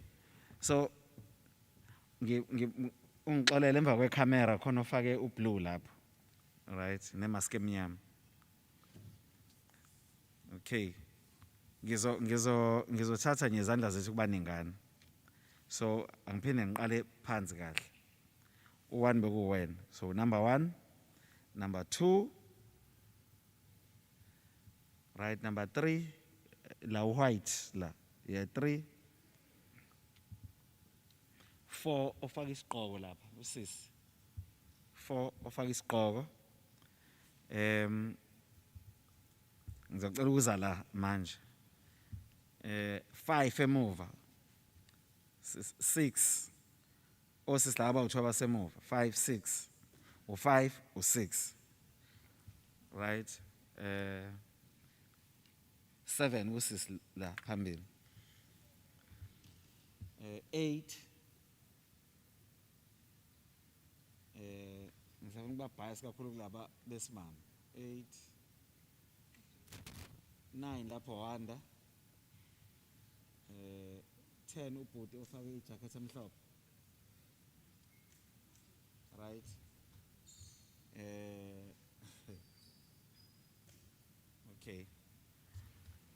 okay 12 ubhuti ofake into engazuthi nokuba orange right ngicela ukuthi abanye ngiyababona laba bakwi 13 ngawe sisi omncane abanye laba esijwayele ukukhuluma nabo ngizoba neze egcineni ake sidedele abantu sike singajwayele nje ukubabona so no 13 njengamanje okusho ukuthi kuleyo 13 ngicela sikhulume within 5 minutes njengoba siwu 13 sihlala nje odabeni usho igama lakho futhi usho into ofuna ukuyisho siqale ngo number 1 awusitshengise ukuthi uzwe kahle ukuthi ushaya iphuzu la usho igama lakho ushaya iphuzu lakho ungaphelanga ngisho 5 seconds so thatha abantu abaningi ngibonke igama usiphamandla kaNgcobo from organization ethu ikumisa bengifisa ukuphakemisa izinto ezimbalwa one ukuthi we see ukukhula kwa government create ama events but we have ama creatives okanye amaciko aphila ngama events whereby abazi ukuthi ayithathe iphi imali to do an annual event for the following year but government have funding to assist amaciko but now we find government and event organizers as if they are competing for the same audience. So that's one. Two, we are grateful to have institutions or offices like Durban Film Office, but we don't have Durban Music Office, whereby amaciko ako music industry azokwazi ukuthi ando masipala wethu abhekelelela kanjani like we have with Durban Film Office. Eyokugcina ama city bylaws. We have amaciko who can access certain spaces for performance, like the lacks of our bus cars and amaciko because of our city bylaws ukuthi athanda ukuqina kakhulu when it comes to imithetho around the city, including even the filmmakers as well. So there are no-go area for filmmakers within the city. We try to showcase the city for the outside world, but kunezinye indawo that are left behind because there are no-go area for creatives. Number 2. Angibonge isihlalo. Igama uRomeo Qetsimane, Secretary General of South African Music Industry Council. Isami igama fishane. But before I bring in my submission. No. Hello? No, angikhumbuli number 2 bungapha. Khona usisi lapha emva kwelokho zanene be number 2. Kodwa ngoba sizowaqala ukukhuluma, ngicela uhlale ephuzweni bese sibuyela ku number 2. Hlala nje ephuzweni ungamotivate. Ngiyabonga. Ngicela uphinde igama ke uphinde igama lakho neorganization usuhlala ephuzweni siyabonga bhuti. Igama uRomeo Qetsimane, Secretary General of South African Music Industry Council. Firstly, angibonga masipala weTheku chair, because you said you must say what we think is right. Get support ayinikeza i-creative industry, more especially your office here tourism. We thank you for that. Then coming back to music, creative industry, we need to be organized. Let us join the organized formation. Coming back to masipala weTheku, we ask Sicelo Masipala weTheku to recognize the SIFSA as an organized formation through a memorandum of agreement, number 1. Number 2, Masipala weTheku assist the SIFSA to do a road show, to go in each and every area, Masipala weTheku, location, township, to motivate our artists so that I understand our needs and our rights through SIFSA. Number 3, Sicelo facilitation, Masipala weTheku, to facilitate the gap between the creative industry and tourism. Because right now, Babu Mayor, tourism is getting mileage through the creative industry. The people who are bringing in number of people and tourists to my events is the creative industry. Therefore, there must be this discussion as of facilitator Masipala Wetegu so that the tourism sector assists the creative industry, as Masipala Wetegu is doing through the tourism office, because tourism office is supporting the creative industry. But the tourism industry outside Masipala Wetegu is not contributing anything to creative industry, but benefiting mileage the creative industry. Then sicela support Masipala Wetegu to assist the SIFSA to create a eThekwini creative industry database, whereby everybody, every organization, every stakeholder who's in creative industry is going to be listed so that we know their contact details.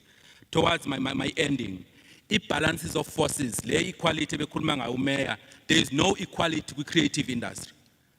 Our past government was recognizing film because it was led by white people. Even today, film is the first one on the list. We need that equality with creative industry because there are a number of industries involved. Sicela summit yale industry, Babu Mayor, the Creative Industry Summit. Because what I'm reading here, a mandate industry. We need a Creative Industry Summit, Masipala Wetegu, whereby we would outline all our strategies so that we come up with one strategy at the end of the day. Then at the end of, just before this financial year, then towards the last, cultural and creative industry strategy. eThekwini municipality, cultural and creative industry strategy. So that all what we'll be doing in terms of our program are being informed by that particular strategy. Because nationally, we're just finalizing a copyright amendment bill, the performance protection amendment bill to support the industry. So without that policy, Masipala Wetegu, they won't be able to support industry fully. We'll be always complaining. But that strategy is going to guide us. Towards the end, we want to thank Masipala Wetegu, more especially Mayor, after he entry KZN 32. You will understand that term. It was the time last year on the 2nd of September when the artist blocked the road to say to the president, Vula President Silambi. Masipala Wetegu as assistance because when the commemoration day every second September in this country. Then lastly, when it comes to my finance, it's like a specific creative industry fund within Masipala Wetegu, so that isn't also ngendlela. Then a specific Babu Mayor yokugcina, the last one. When Masipala Wetegu tourism going to other countries, the creative industry must form part of that team so that we liaise with other people in other countries and other stakeholders so that we work with them. Thank you, Chair. Yeah. Okay, Sabong, beku chuchu number 14 bebekhuluma bengekho kwi list. Kodwa ngiyabonga uncoma tourism. Awaza number 2. Ngiyabingelela itafula elingaphambili. Ngibingelela Baba Mayor nazonke iphathimandla zonke ikhona. Igama lami uHlengiwe ngwakamhlaba. Okwami ngokuningi kakhulu. Ngiyumculo, I'm a gospel singer, turned to be a funeral singer because of COVID-19. Being a gospel musician, singing all over the world. Because of COVID-19, I'm a funeral singer. Yala, yes, yala, it was a kwasekhaya nje. Siyalcela usizo nalapho. And there is this thing here, 4IR, that we are not talking about, that ebulele kakhulu the music industry. Besinama CDs, besikwazi ukwadayisa and asikwazi ukwadayisa njengamanje. Because America yenza show itha awaphele sibona nangeimoto ezifikayo azinawo ama CD shuttle. And all these digital platforms, Agwana was South Africa, and they haven't signed anything with South Africa. So we record our music here in South Africa, we send it to America, for America to send it back, to sell it back to South Africans. Is there anything that we can do that our music, we do it here, we sell it from here. We don't have to send it to America because we cannot, there is no administration for us. Mostly ama events amaningi anikezwa abantu besilisa. They are being led by abantu besilisa. Abantu besifazane, they are not given big events here at eThekwini. I don't want to ask ukuthi ufanele ucula isikhathi eside kangakanani, waziwe isikhathi esingakanani ukuze iThekwini recognize. I've been doing it for the longest time and it doesn't angafike la fanele ngabe sifike khona. Siyacela ukuthi as gospel musicians kungathi mangabe kushaya uDecember kube isikhathi sethu sokulamba. Yet mangaba Easter kuba nama events ambalwa, but the rest of the year kube namanye ezinye izinto. I-relief system ebesinikezwa beyidinga kakhulu izinto eziningi abanye abafowethu abakhulume ngazo ukuthi sometimes you bafuna ama tax clearance, they want this and that. Most of us abazange bayithole relief system. We have artists amaning that are full of depression right now. We are not speaking about depression, but so many people in this particular room, they are very depressed, but there's nothing that is helping us with the depression. And no one is talking about depression. For musicians, COVID tinishayile. For filmmakers, I've done sebekabang biza. It's very easy for them. It's one room. For us, we need a lot of people. We were closed down before, and the film industry, I guess, is value gangako. So as angeke sizikwazi ukuthi siyafana nazo. Sibonga kakhulu iTheku ukuthi liyasinakekela, liyazama ngakho konke elikwenzayo. Kodwa ke when it comes to 4IR, the streaming of our music, it's not giving us anything. Besidla thina ukudla ngenxa ama events. We have not been eating. Ama events are working for 2 years. So there's nothing that I can celebrate COVID for. I celebrate nothing about COVID, except that I've lost so many people and I'm losing so many people through depression. Thank you. Okay, ngicela number 3. Number 3 sidle ngokunciphisa.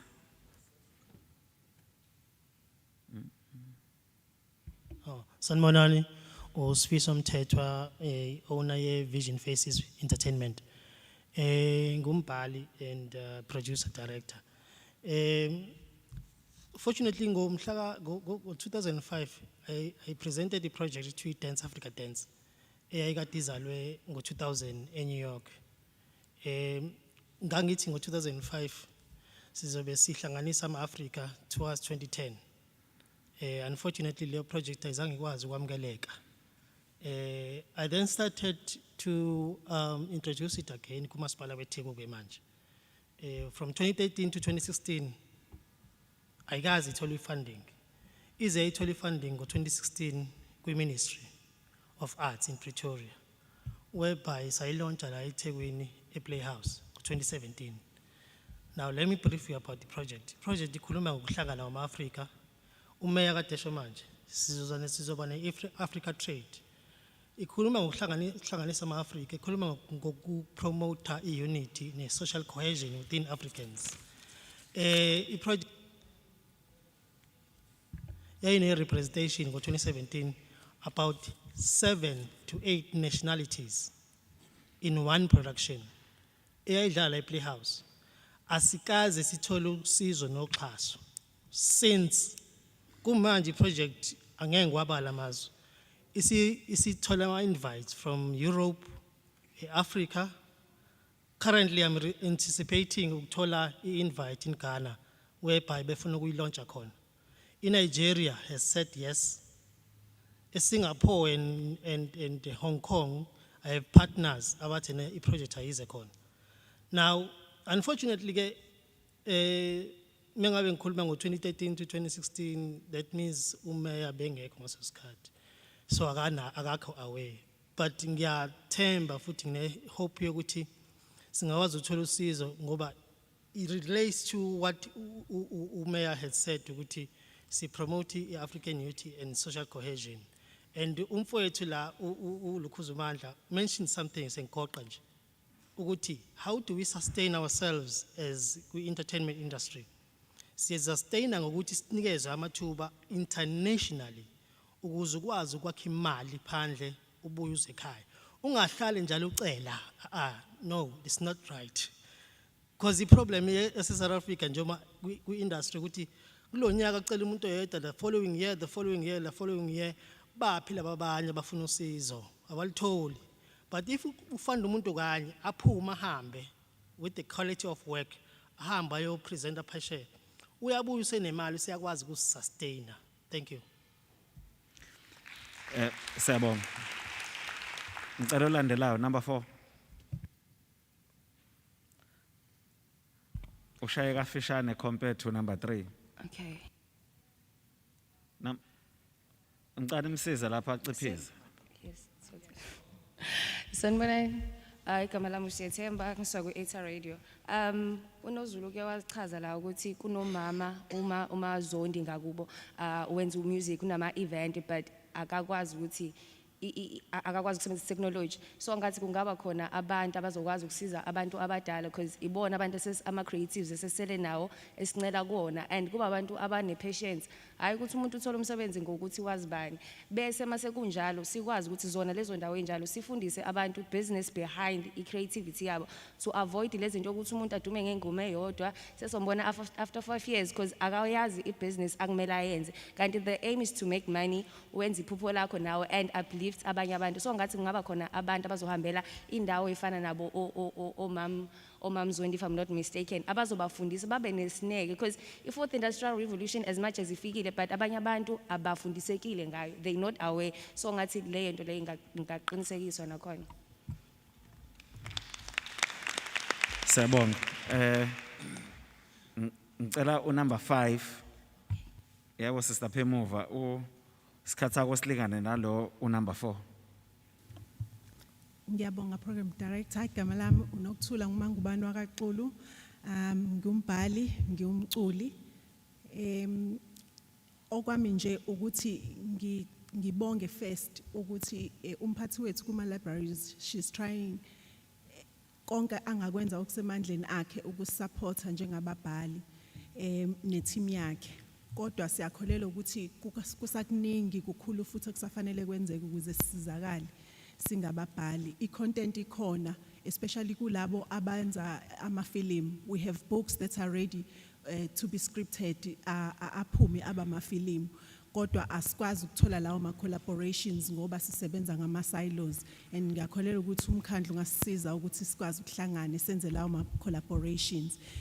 Kukhulunywa kakhulu ngokuthi ama-libraries kumele adecolonize kodwa manje moya nje kunanoma yiphi library uzothola iy'ncwadi zaphesheya ey'ningi okwethu nje kube ishalofane elincane eliseceleni ekhoneni elingazitholakali. Kodwa manje ama-narrative ethu engicabanga ukuthi abalulekile ukuthi fanele aphumele emphakathini awafiki ngoba asinawo amandla okwenza kanjalo.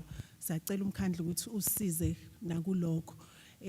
Kube also ama-launches ayenzeka ngama-book fairs especially ngama-Sundays siyasizakala.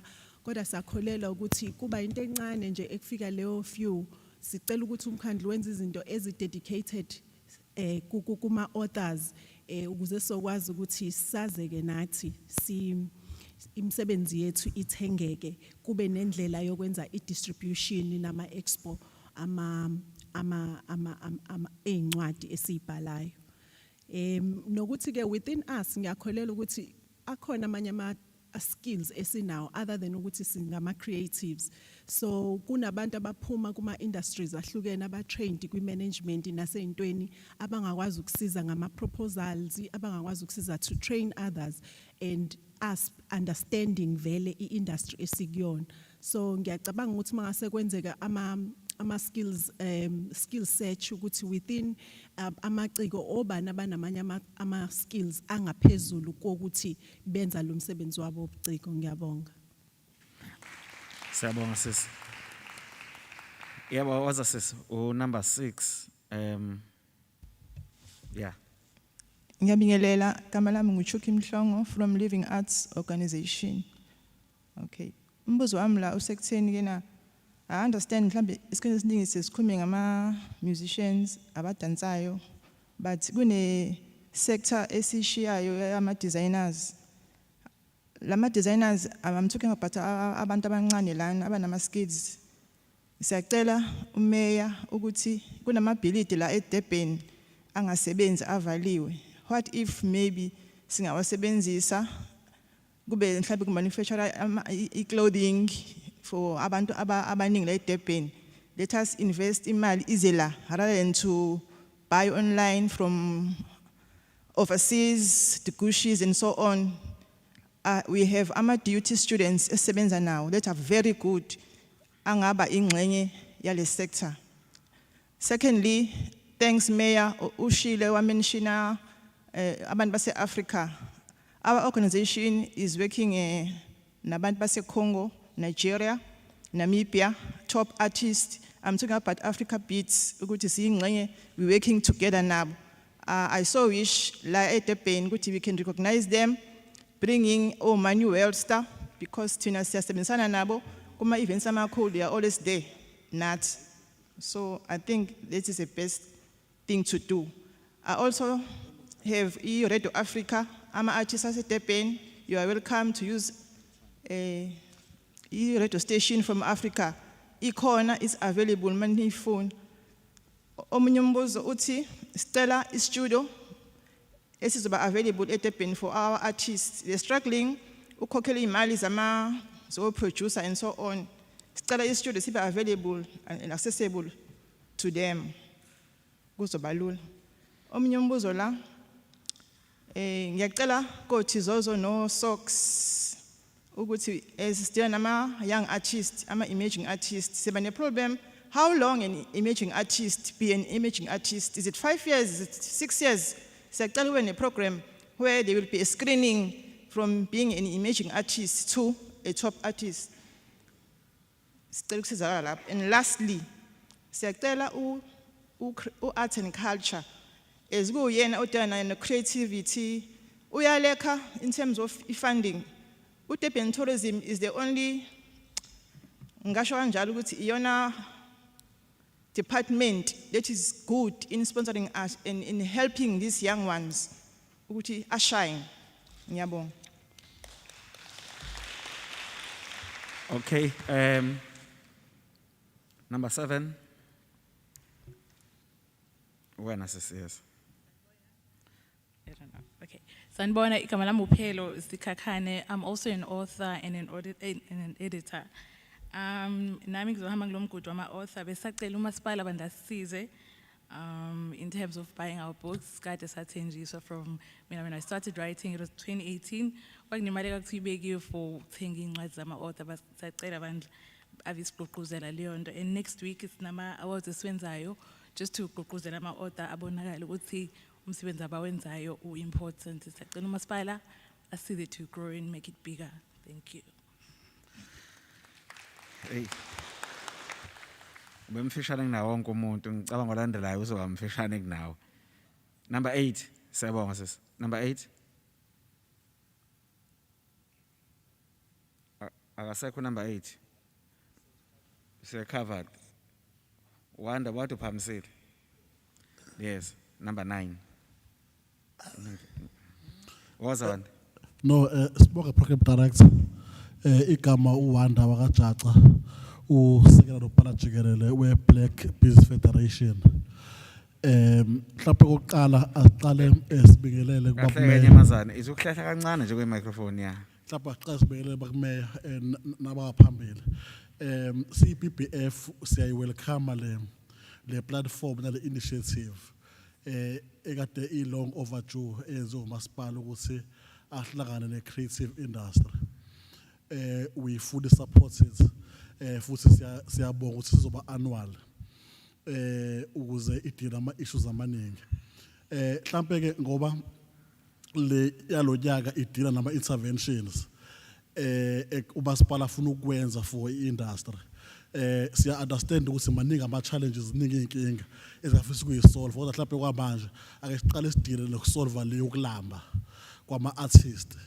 Mhlawumbe besofisa ukuthi as one of the resolutions azophuma kule nkofa mhlawumbe umasipala ukwazi mhlawumbe usinomhlahlandlela ukuthi njengoba kade ama proposal okusupporta amaciko or ukusupporta industry engavumelekile because of iCovid. We remember ukuthi iCommand Council yakhipha instruction ukuthi ama event abaxhaswa. Ke angifuni ukubuyela ke emuva ukuthi ke we had ama meeting even nangomhla 24 December no mayor sikhuluma ngaleyo decision. Mhlawumbe ke yini ezokwenzeka manje ukuthi sazi ukuthi ama proposal asiyaqala afakwe uma efakwa afakwa kuba nini.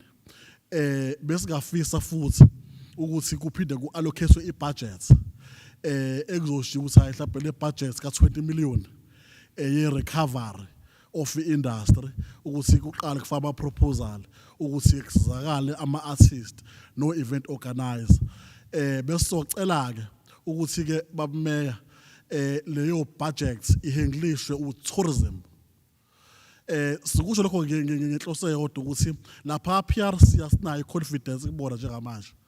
Ngizoba clear because besikhala ngo former head obekhona asazi abanjani izinto namanje asazi kwenzakalana unless assurishe ukuthi after ngoba siyazi kwimidi ukuthi uxoshiwe head ke aphile kwenziwana abantu ba boycott assurishe ukuthi ipolitiki yaka PRC ngeke izinterferishe nokusizakala kwamaciko neindustry njengamanje sika accept otherwise beso suggest ukuthi asingene ipolitiki kodwa sina sifuna ukudla siyodla kudala ke bekusakhona ukwebhana ngaphakathi kwi department leyo recovery ngisho tourism usebeka kodwa ke kube bona ama custodian abo sebekaba khona ba PRC mhlawumbe kokugcina bese office ababumeka ukuthi ngelinye ilanga sibe nayo organization mhlawumbe nje esovumelana ngayo sina njenge industry ukuthi hayi le isimele sonke kule industry mhlawumbe njengo SIFS ukuthi hayi uSIFS uyasimela yonke into ekhuluma ngomaciko na development so ikhuluma nabo ukuze singalibele umasipala ukhuluma nabantu abaningi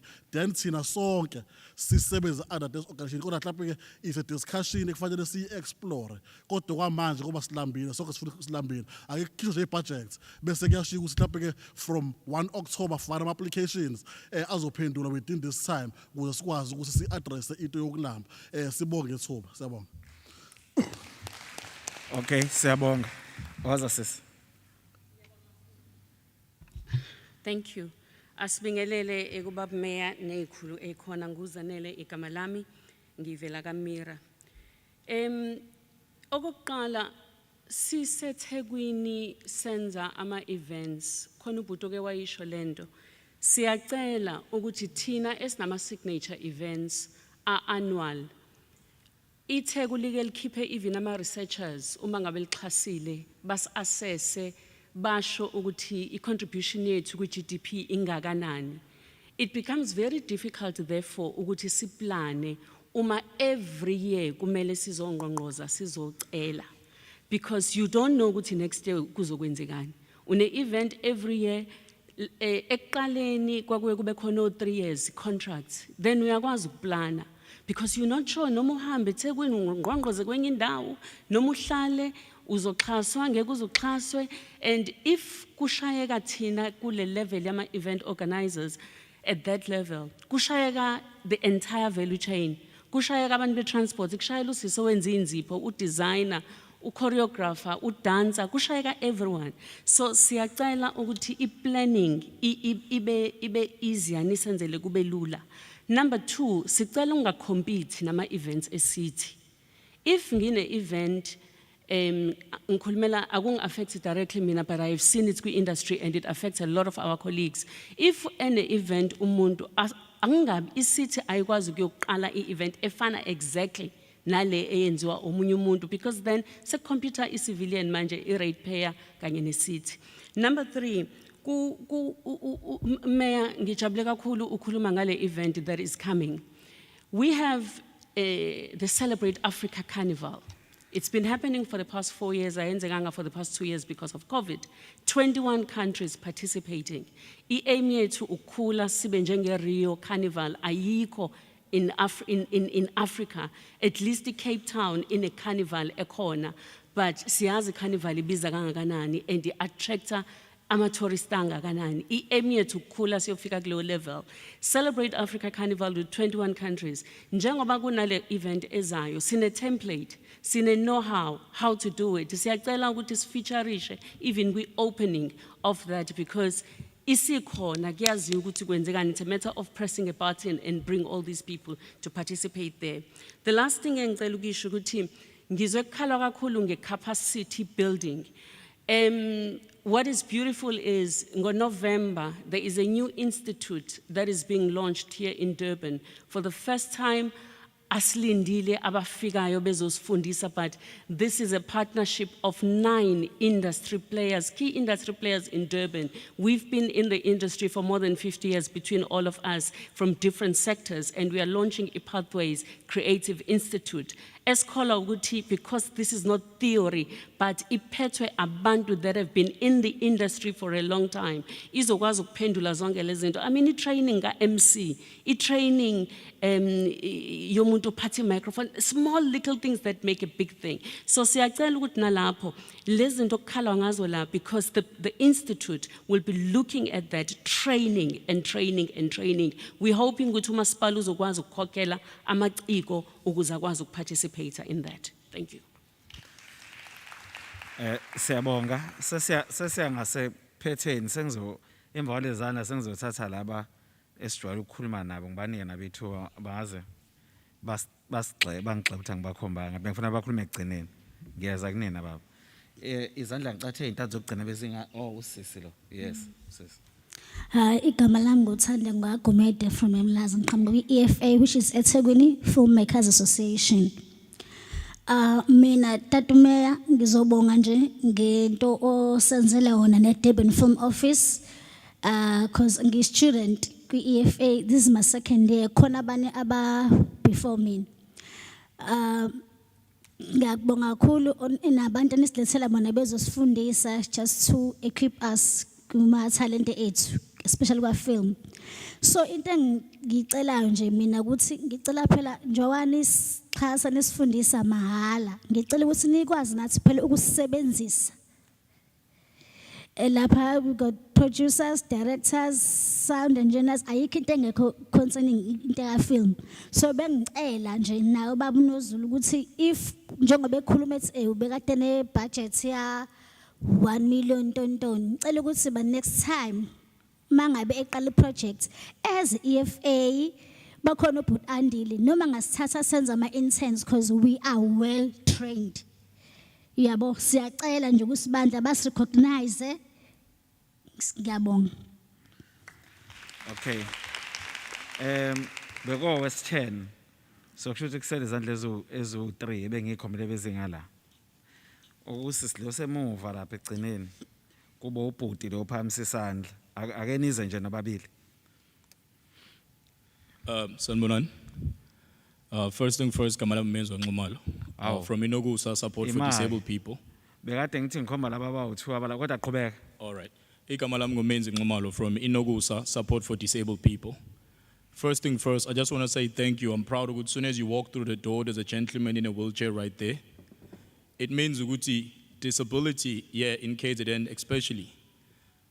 I'm hoping that in 2022 going forward, we will make movies with people living with disability in them. Not a normal person acting a role of a person who's disabled. I believe that in radio, when you tune into radio, we will be listening to a presenter with disability. I think when we listen to a radio, that beautiful song is playing and you're singing at home and with the melody. When you Google the artist has a disability. I believe it's time we give the youth with disability an opportunity to shine. It's time for us to open our eyes. A person with disability doesn't only need a wheelchair, a walking stick, all the necessities that you think they need. It's time we give them an opportunity to shine. As we speak today, there's a mother who's giving birth to a child that's living with disability. That mother doesn't have hope. But if we create opportunities for people living with disability to shine in the film industry, in the radio industry, in any industry that we strive from, guess what? We're opening a new chapter. My name is Mxolisi Kaunda.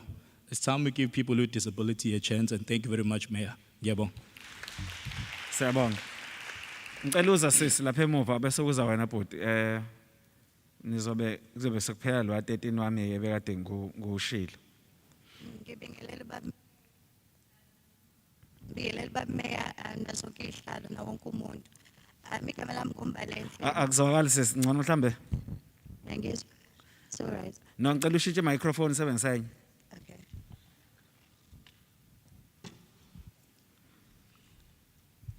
Ngibingelele baba Mayor na wonke umuntu la ekhaya. Ngibonga ithuba nguMbalenhle Mkhize. Ngine company ye K2K talent development projects. We deal with artists and the artist manager, a female artist manager. Ite bengifisa engenzeka ngiyathanda into esiqeda ukukhuluma ubhuti lo unqumalo. Ngise UKZN, part of the disability unit. I am a student with disability, and this production or brand lengenza K2K, it is uplifting about disabled students and able students. I don't really like the context of disabled because mina ngiphilile nabo ngihlalile nabo.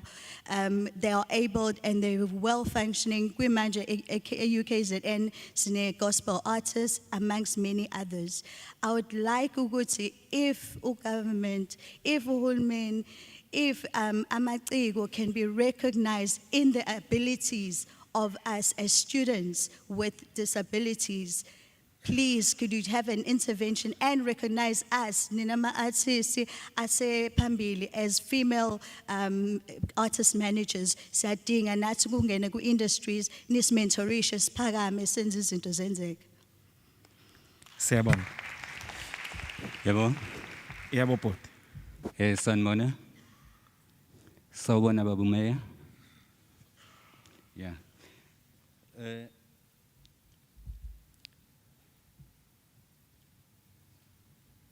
eThekwini she created something beautiful. She created genre, igqom. Manje ngathi siphelelwa amandla. So I would like to remind us and to remind Baba Mayor that we created something like that. It was a way, youth, ukuthi iqeda indlala, and we know ukuthi kuthengwe imoto, kwathengwe imizi, kondliwa abazali, ngalo kwayiwa phesheya, la recognizwa kwakhiwa ama films. So I'm just here to remind us, which that's what we created, and we need to take care of that genre before it's too late. That genre was able to grow to a point where our stakeholders like MTV based, the ICC, the Diageo, the Brazil, the country, the MTN were willing to live and die in that genre. In a particular event that I won't mention here, because we are not doing a presentation here. So what was missing from everything was engagement, this municipality in a form of a letter, not a finance. That's what was missing, to join all these stakeholders, to glue them together. So, Baba Mayor, I'm just here to remind us that, to take care of that genre, to take care of that culture, for our fashion designers, for our graphic designers, for our dancers, and for all the creatives involved.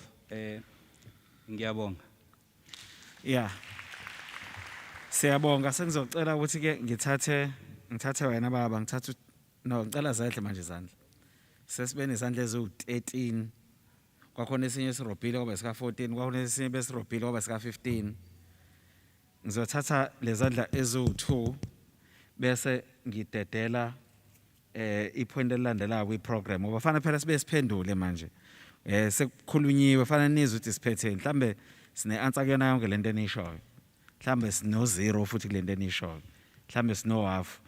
Ngizocela baba ungene uvale thizozo, and then sabe sesiyabona ukuthi siya kanjani phambili. Ngicela abanye ade besazokhuluma soza nesolution uthi sizokwenza kanjani. Wazana. Sibonge. Cela ukubingelela umphathi dolobha uComrade Kaunda. Ngibingelele uhlalo wethu usithole uThabani Ngobese we-Lebu Discovery Production legend ye-Sarafina e-Europe Sarafina njengoba uMandla bekhuluma nge-New York Sarafina. I just want to salute mphathi dolobha Babu Mayor and also salute uhlalo wethu uTizozo uchairperson weSIFSA ngokuthi bahlanganise industry yamaciko eThekwini ukuze sibe ne-one voice and ukusalutha i-office lakho Comrade sihlale nawe last year.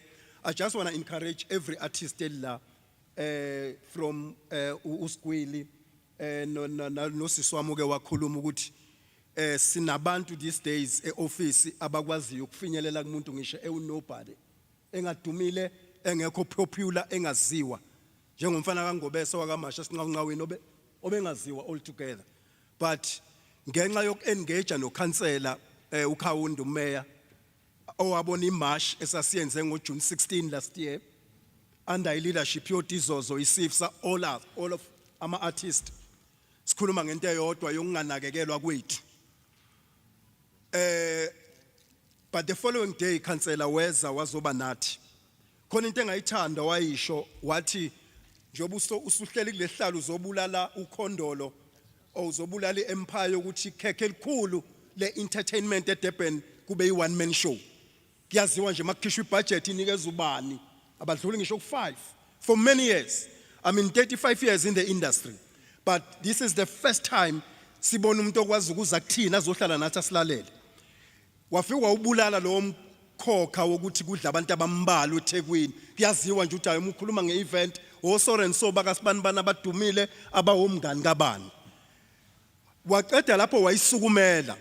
Na into engithandayo ngomkhandle esinawo today ukuthi you don't only speak ama policies but you act towards ama policies enwabekayo. Ingakho ngizogcizelela ukuthi kube nama time frame esowabeka councillor mphathi dolobha wethu sibe nama time frame esowabeka ukuthi from today yini ezokwenzeka.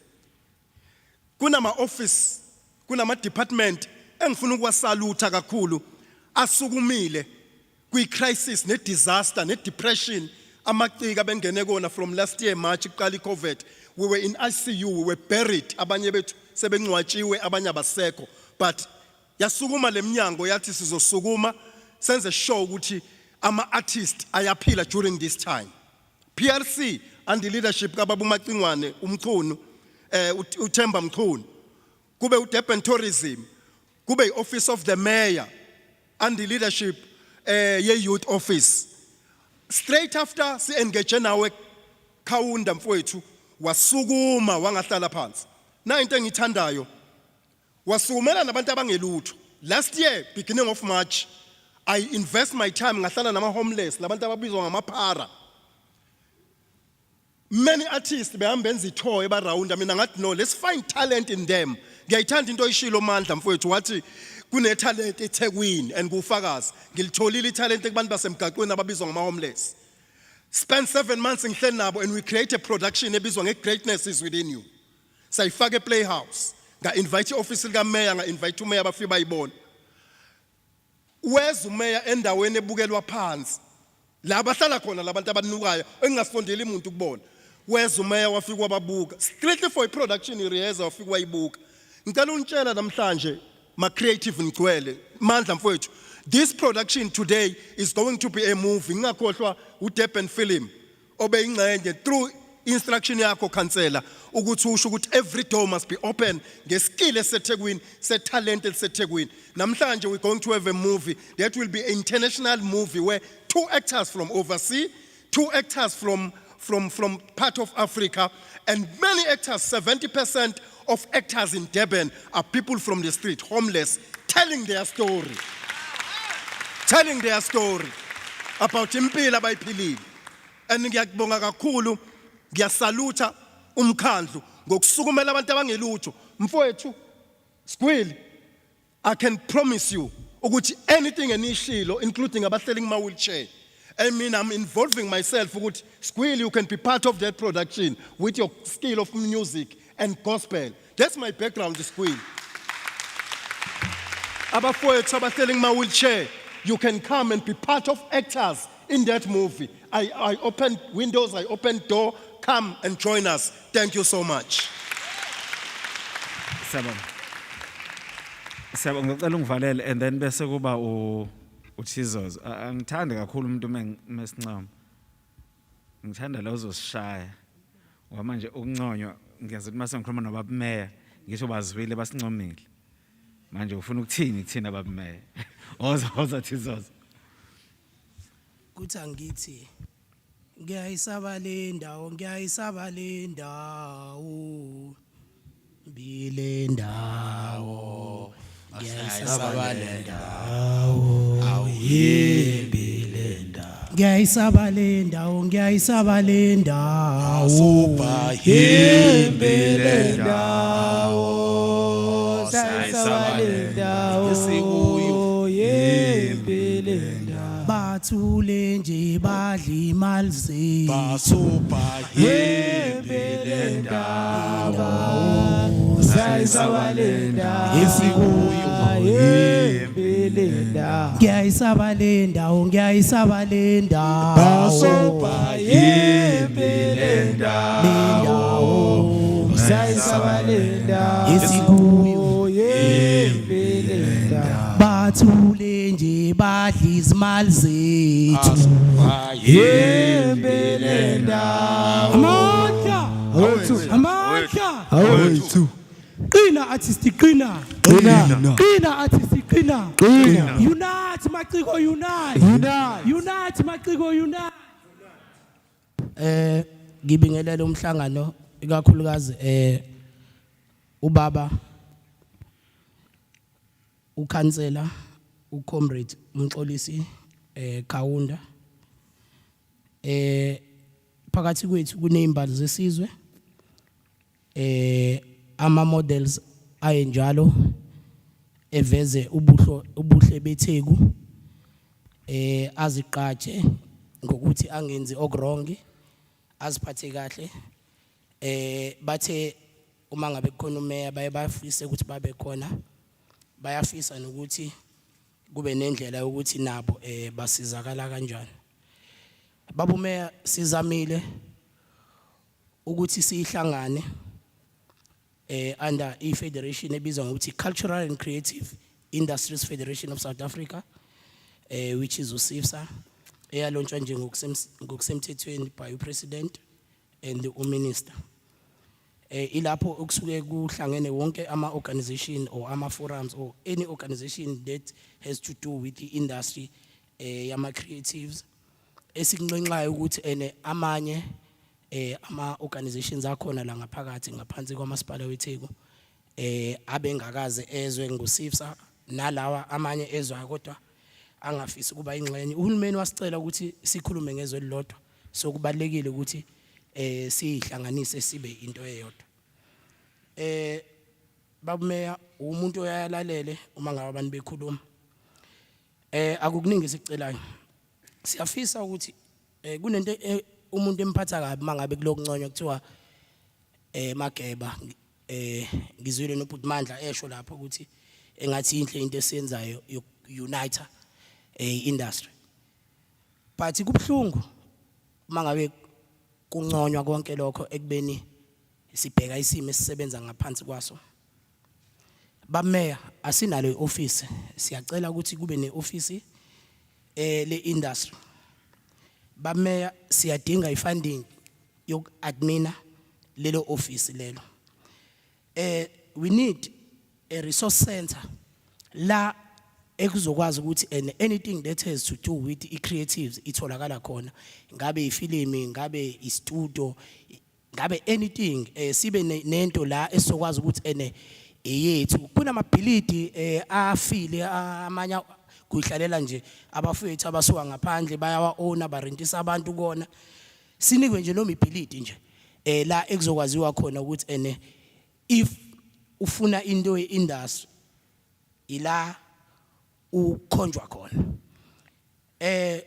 We need into yokuthi sibe with our own signature event yaseThekwini ngoba siyababona omakhufe bayenzeka but kugcina kuya thina khona ukuyo entertainer abantu bakhona. Why singabi neyethu signature event la ekuzovele kube busy nje ku celebrate iDurban kuyo yonke indawo kuyo wonke ama region kube busy phansi emalokishini uthola ukuthi wonke ama creatives ayasizakala ne value chain yonke iyakwazi ukuthi isizakale. Sazi ukuthi nje once a year sekuyaziwa sine annual event eyaziwayo ukuthi iyasiza.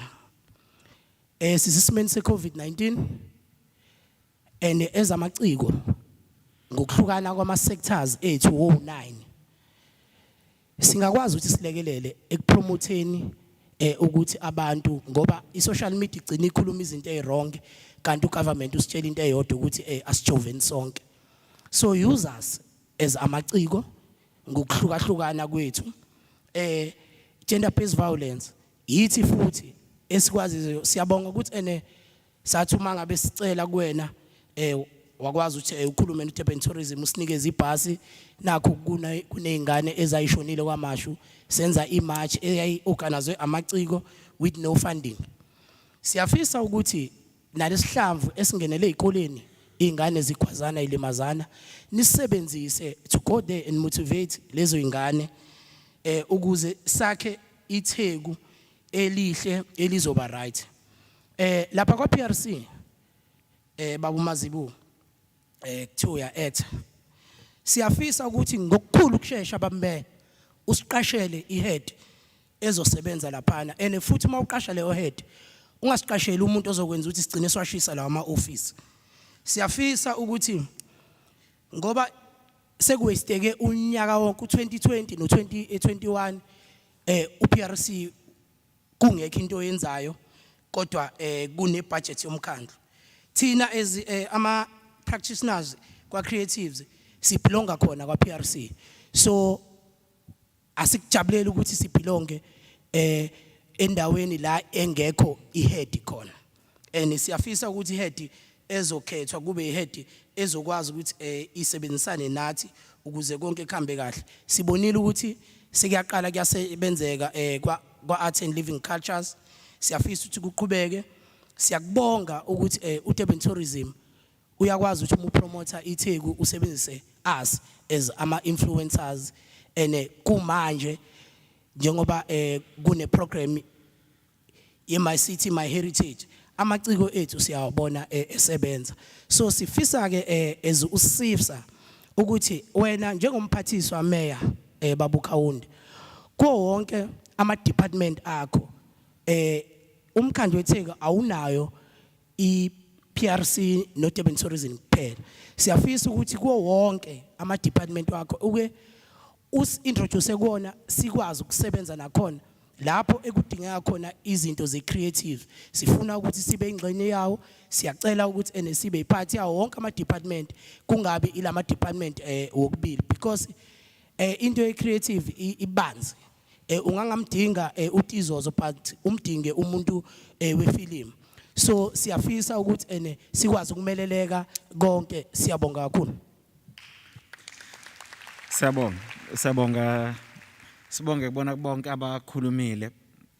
Sengizodedela uVusi eze ngaphambili azozama ukukhuluma malana no obesikade sikusho. So I'm going to request the acting head of PRC, Vusi Mazibuko, to come forward to respond to some of the issues that have been raised and indicate on behalf of his department on how they intend moving forward on some of the issues that were raised. Basically, the latest issues that were raised were still around funding, we're still around supporting the creative industry, in terms of offices and the budget, assisting creative industry in linking it with international community to have local productions that are produced here and consumed here and sold overseas, not the other way around. And then the last one was more on how do we, as the municipality in all departments, work with people who are in the creative space. Vusi.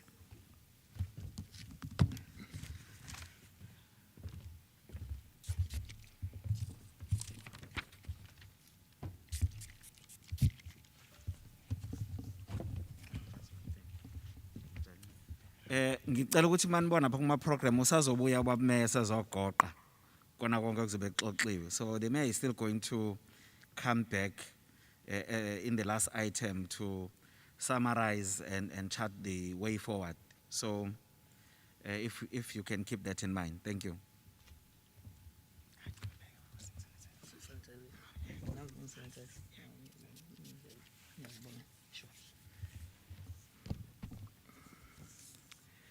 Joe, as Program Director or Chair of this session, thank you. Baba Mayor, ngisaba bingelela bonke abaphambili njengoba bebingelela ekuqaleni nami ngiyababingelela. Senishilo ukuthi hayi anisithembi thina ka PRC. Sekunzinyana ke nokukhuluma nabantu abangakuthembi. No, on a serious note, I thought what we would want to do is not to respond to specific issues and questions that are raised. Because Mayor is here today to respond to the industry. But what we thought would want to do is to briefly indicate some of the issues or challenges as raised by this session as to how we view them and how we thought we should deal with these issues going forward. I think the first issue, the mayor is going to respond to it, that relates to the stability of this unit, which I think has been raised sharply. The mayor is going to respond to that issue. But I think it is important to indicate that one of the internal weaknesses that we have acknowledged is that for this industry to benefit, there will have to be internal collaboration in dealing with the industry. This session, I think, firstly demonstrates the collaboration within the municipality to acknowledge the fact that we can't deal with this industry as separate units, and we have different exits and entrances that we use to engage with the municipality. So as part of that process, we're then saying that the relevant departments, as demonstrated by the preparation to this forum and what is happening in this forum, it's an internal weakness that we're trying to address. But secondly, from a PRC perspective, we have evolved over a period of time and defined ourselves differently in the perspectives of the industry. And that definition or character took different forms at different phases of the evolution of the unit. In the main, the unit at some point focused mainly on programs of capacity using different departments or sections that we have under heritage and libraries, where the main focus was on the core of what libraries and heritage as part of PRC is responsible for, mainly supporting the industry and focusing on using our assets and our space to actually developing those artists. But that evolution over time took different shapes and characterized itself differently to a point where we had developed what was called the living arts section of the unit. And it continued to evolve to a point where I think as PRC we're mainly seen as an events office than anything else. I think the point that is raised about the role of the industry and that of us as the municipality, even in terms of the competing events and the roles that are not defined, I think I've characterized some of the developments that I'm talking about. So this session, therefore, is declared to be an annual, is going to be an annual session going forward. We think that as PRC, it is going to be critical to help the municipality, and in particular PRC, to begin to shape the kind of interventions that are required. Because the interventions that we have are not in the main shaped by your own desires and your own needs, are mainly shaped by the historic data that we have and programs that we may have developed over time. Some of those may not necessarily be relevant at this stage, and therefore for us this forum is so important that it begins to shape such programs. I think, Jobe, the other point that has been raised and raised sharply, which we really need to revisit, is the point that talks about the support to the industry. It is our responsibility as the unit to support the industry.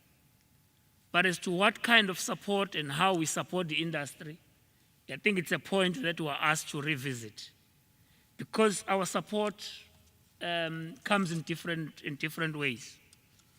We do receive proposals. We do have grants, which we call grant in aid, where people submit proposals around grants, grant in aid. We also have programs that are capacity building programs, development programs for the industry. But I think it is important that as we reshape the future of this industry, that we start to redefine the kind of support that we need to have and where that support needs to be directed. But more importantly about this support, Uguti, how do we support this industry? Support kanjani? Because we're in government, we're in a competitive space. Yini lesi creator ukuthi masisupport u-A, u-B angathi support u-A ngoba u-A siyamthanda noma contest itholayo ku-A. Kodwa i-process must define ukuthi cha u-A usupportwe because meted the requirements that were set for A to be supported. So I think this meeting is therefore challenging us to create that mechanism that will be systematic, that will be able to do that. But importantly, ipoint eliphakanyisiwe lokuthi kubalulekile ukuthi i-sector ngokwayo ibe organized. Because when you are in organized local government, it's easy to interact with organized formations than interacting with individuals. Because individuals will never be satisfied because there are too many. But organized formations represent particular interests, and it's easy to deal with those interests. I think that's what is being raised. We will then, as part of this process, summarize the points that have been raised and formulate them into what we're going to call resolutions that we think are going to be important, particularly when the mayor has actually raised some of the issues in response to what we have raised. But all that I'm saying, and I'm simply saying, is that PRC remains relevant irrespective of who is in the leadership of this unit for this industry to strive in this city. Thank you.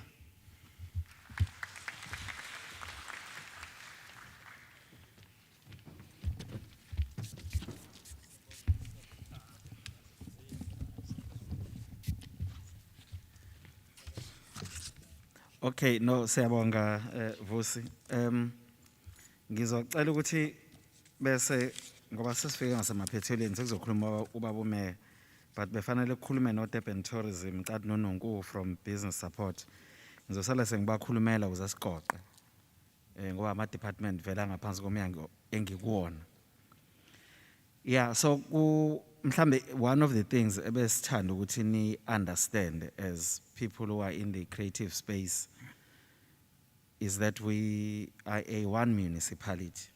I think that's the first thing that we all need to understand. That there's just one municipality, which is eThekwini municipality.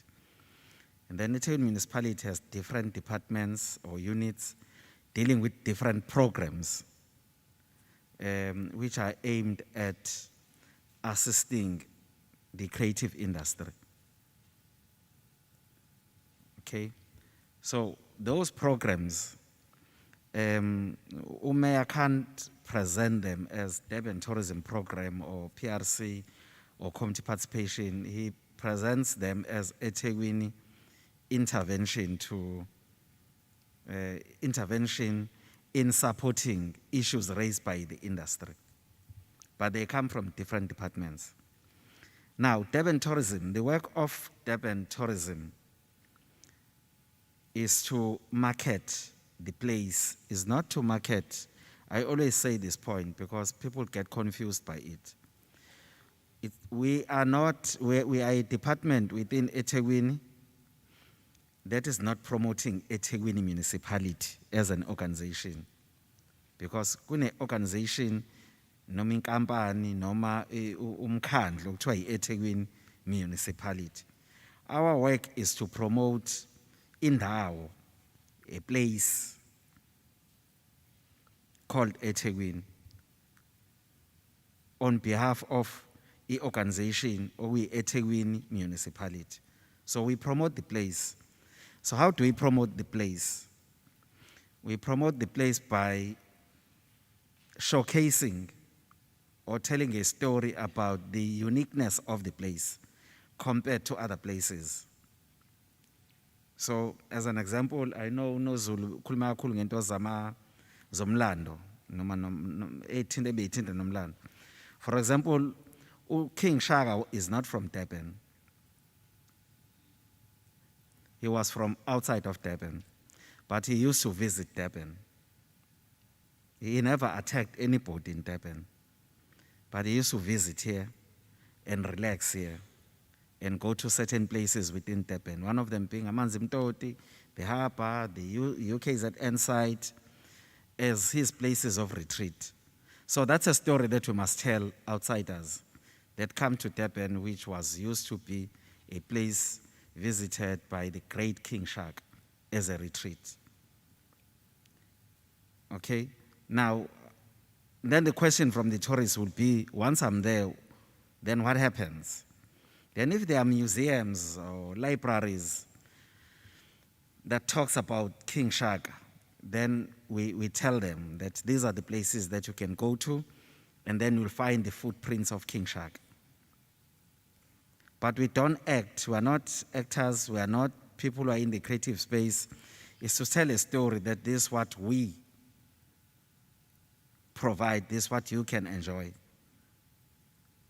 Now, I think that point must be clear.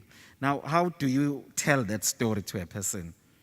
So Winnie is not qualified to, she can talk on TV and as she normally does, and the mayor can talk on TV, but they are not going to 100% convince a person to come here. But a person that will convince a person to come here maybe will be a person like Uhlengiwe, as an artist, or Squealy as an artist, through the music, through videos that they produce for their songs, and so on and so forth. So our work then is to,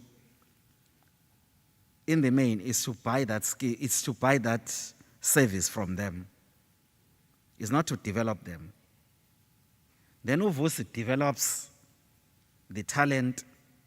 We utilize, we tell people about the talent we have and also utilize the talent we have to tell our story.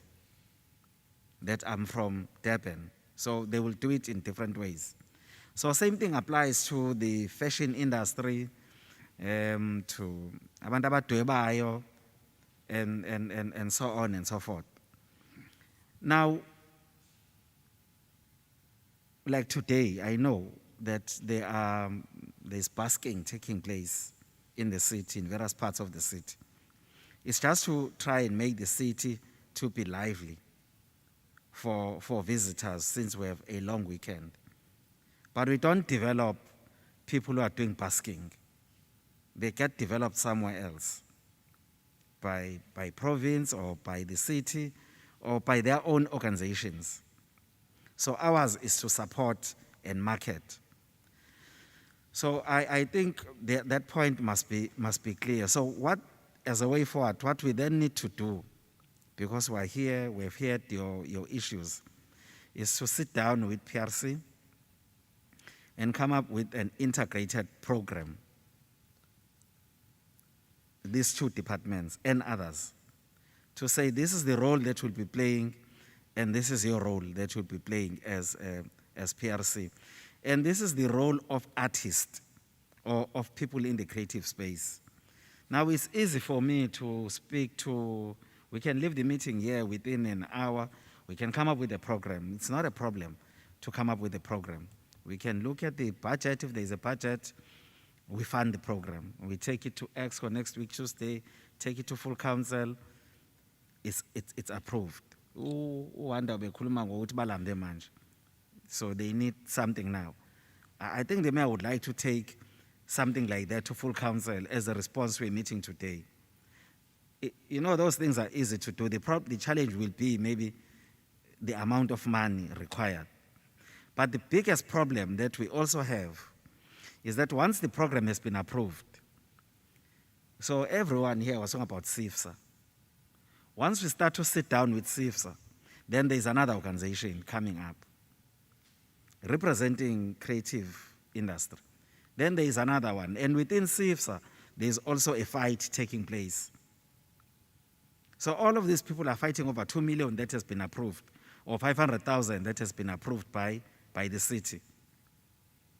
So my advice is that whilst we are still trying to work together to a particular destination, so we must be organized as the city, but you must also be organized to a point where there is very limited infighting within the organizations and amongst organizations. There's nothing wrong to have many organizations, but there's everything wrong if they're fighting. They're not working for one objective. So if you can all be like united. Last one, as an example on this, we had Essence Festival here, and then artists came and they were fighting with us at Durban Tourism, wanting to be part of the program. Then I told people who came to the office to say, we are just fighting over Essence, we've got so many other programs. Are you organized? In the main, the fight was about emerging artists. But I think from that time to now, the number of emerging artists that have participated in our programs as the municipality, maybe it's hundreds now, because in every event they are there. But the fight then started amongst emerging artists on who represents emerging artists. Now mina mangihleli sengiyacabanga ukuthi kodwa bengikhuluma no my lord kahle kahle.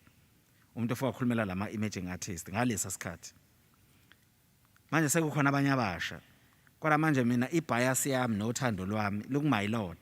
Ngoba yena wayefika e-office of wayikhuluma lento eqaleni. Manje sengizombhekela ubani my lord ngoba laba sebefikile banamandla kuno my lord bamkhipha manje. Kodwa yena umvusi wenyamazane. Wonke umuntu usekhulumela ama emerging artists manje ngoba manje my lord oba nawe uyangazi. Not ukuthi uyangazi ukuthi sazana outside the office. But sesajwayelana. Uzongifonela mhlambe ngo12. Njengomfana waselokishini kaMashu. Yabo uhlakaniphile uyacabana ukuthi kambe ngizophuma kanjani la. Zawuthi ngifonela usithole manje. angigoqa ngibo khuluma nami kamnandi ngiyamuzwa ukuthi uyangigoqa ufuna ngilalele into azoyisho ekugcineni but ekugcineni into ayifuna ufuna ukuthi sebemthathelile kodwa ucela mina ngingamkhohlwa uyabo ukuthi ngimcabangele ukuthi mhlambe alithole noma amabili ama-artist azongena nami ngizophendula ngithi hey my lord angazi nini nivumile kwangena labantu nami ngabiza ngabantu kwangena labantu laba kodwa ngizobona ngizobona ngizokhuluma ne-event organizer mhlawumbe asizakala. So I'm trying to say uma siqala izinto siziqaleni sibambisane ngazo siqhubeke nazo kungabi khona ama fights ngoba ubabmeya kulula kuyena ukuthi mase sukuma ahambe la sibize le boardroom asineze instruction but umzima ukuthi kuzothiwa ama artist kameya lawo noma ama organization azwana nomeya lawo ngoba leyo nto le iyenzeka and the more basiza abantu this one of the things futhi engiyifundile yawungcono umuntu ongasizi xobo ngoba abantu abayi nje kuyena kunama department engayi nje kuona nhlobo andidlale nje futhi kuona ngoba awanazi ukuthi nobani awanidinga angikhulumi ngomasipala ngikhuluma from mhlambe province to national but uma wavula kancane umnyango abantu bayeza bafune even more noma usekukhona futhi okuphumile bafune more so ama resources now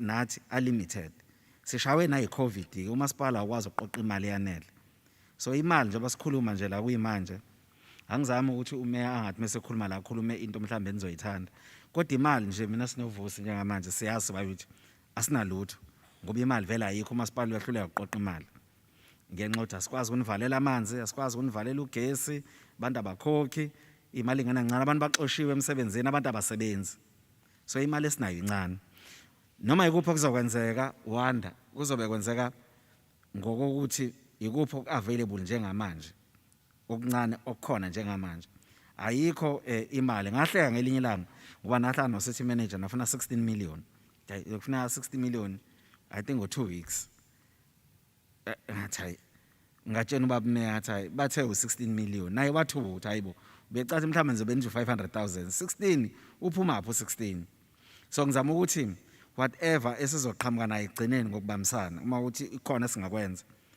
kuzobe kuhambisana nokuthi kukhona into engakanani njengamanje ngoba umasipala njengamanje imali awunayo I know we fight with treasury but we don't have money at the moment siyazama lapha nalapha so ke eyokugcina ke beyileyo ye-funding uNonkwati ezokhuluma ngayo okwakuyi-funding ayivulelekile kona wonke umuntu osebhizinisini lo 20 million umeya bekhuluma ngawo oqale nawo u10 million ngenxa yokuthi umeya ngoba uyaya kunena nibona khulume nani ngokwama organization invite wathi ayinyuke ibe u20 cathi nawe etshethi izoba ngconywana imiba u20 kanti mhlawumbe sasithe mhlawumbe 100 million not even u20 ukuze kube nento ezwakalayo uma khonto esenzayo but imali eyingekho ngeke ngene uyazi bamesa sinako umnye umhlangano la esahluleka naye sobabili sithi ayifuna le mali sahluleka le yagcina itholakala yatholala ngendlela ukuthi kwasekhona ama savings ayisekhona so leyo mali leyo yayine process kwa applywa siyavalwa kwa adjudicatewa aphuma ama results uthi obani abantu ababeyithole kwangiyona imali yamaciko kwakuyimali yosomabhizinisi abancane abashaywe iCovid ngalesa sikhathi nawo ke amaciko angosomabhizinisi abanye bama event organizers abanye nabo they are business people besides ukuthi baya ngabe kanjani ngaphandle ukuthi niyas entertainer but kodwa nise businessini so iyaphuma imali noma ingakhishwa yonke but kwathola abantu kwafana kuthola abantu abawu300 umeya wazama ukuthi abanyuke bagcina bewu700 abantu amabhizinisi amancane atholile besine meeting la izolo nama informal traders bengicathi meeting namhlanje izoba ngaphezulu yama informal traders izolo ama informal traders abeshiya ngalazi ngathi not kambi kodwa abe brutal impela ekhala ngalo 20 ukuthi kwafanele kube wabo athola kancane kanti ayibheke wonke ama sectors into yakhona so ke leyo relief fund isiyenziwa basically kwakufuneka amabhizinisi achaze ukuthi lishayeke kanjani futhi yini into elizoyenza uma ukuthi khona imali elingayithola bachaza abanye futhi sebanika zona ama references abantu batshena. Mhlambe into ekhona manje ukuthi how do we move forward? Will there be any other relief fund going forward? Mina, I think there won't be any relief fund going forward, but there can be a budget that supports ukuthi sisebenza kanjani sibheke phambili to sustain the industry in various ways. So lokho singaxoxa ke sesixoxa nama organizations akhona enye yawo okuSIFSA namanye ukuthi how do we move forward emva kokuba mhlambe sesithole lento ade shovusa mase sihlanganisile sonke imbono yethu singama departments ngoba safana siresponde kahle asikwazi ukuresponda on the spot safana siphindele emuva bese siyakwazi ke urespond sibuyisele kuba umeya bese enza uhlelo lokuthi information ibuyele back kunini. So ke ngalawo mazwi ngicabanga ukuthi sizodlulela ekuthenini ubaba meya asinikeze ama closing remarks. Before ubaba meya asinikeze ama closing remarks siyazi ukuthi sithe umeya uthe kuzoba i-annual meeting le akuthi sesohlangana next year. I-summit izoba annual but sihlangana njalo masidingana ukuthi sihlangane. Okwesibili ukuthi sizoba ama programs ethu uvusushilo sizowabheka siwenza abe in line nezinto ezivuke kulomhlangano namhlanje. I-resolution esibili le esithathu eyokuthi kunesimo esikhona njengamanje imaphi ama programs esingakwazi ukwenza siyama departments sohlanganisa sireport back kumeya kungekudala kube khona isinqumo esithathe umkhandlu ngokuthi ngenzakalani manje okwesithathu kodwa lokade ngithi kodwa nakho kuzobe kuncane kungenele. Okwesi4 ukuthi kube khona lento ade beyisho abafowethu ukuthi kukhona inhlangano ezingabhelelekile nama sectors angabhelelekile bese kuba khona nento yokuthi kukhona abantu aba challenged abagcina besele ngaphandle kuma programs. Silithathe kakhulu lo phuzo sikwili silizwile lelo phuzo lesizolisebenza elinye lamaphuzo ay resolution kahle kahle umeya sewubiza umhlangano wabafowethu abakuleso simo mefika nje waba khona ukuthi fanele siphindele emva siyobheka ukuthi sesambe safika up nezinto ezayiraiswe abantu ababhekene nesimo esinjengaleso. So kuzoba kuyiphathi ye program bese kuba khona ukuthi ama event noma ukusupport okuningi leyo zinto zenziwa abantu besilisa kanti bakhona abantu besifazana aba involved shuthi into ye gender nayo ezobheka bese bakhona ukusebenzisana nama tertiary institutions anama programs lawa are related kulento besixoxa namhlanje baphakamile abavela lapho nabo soxhumana nabo sibone ukuthi senza kanjani. Ngalawo mazwi ngicela ukuthi ngime and then ngicele ubaba umeya ukuthi eze ngaphambili azosipha amazwi ukuthi siyanjani phambili futhi kuzobe sekwamazwi okugcina. Osenombono ke uyosibhalela kuma emails ethu noma bhale manje ephepheni asinike la eminyango sizo imbono yakhe sofaka kulokho esabe sikwenza okuhlelo siya phambili. Ngiyaxolisa kulaba ngabakhombanga kodwa ngenxa yesikhathi. Ngiyabonga.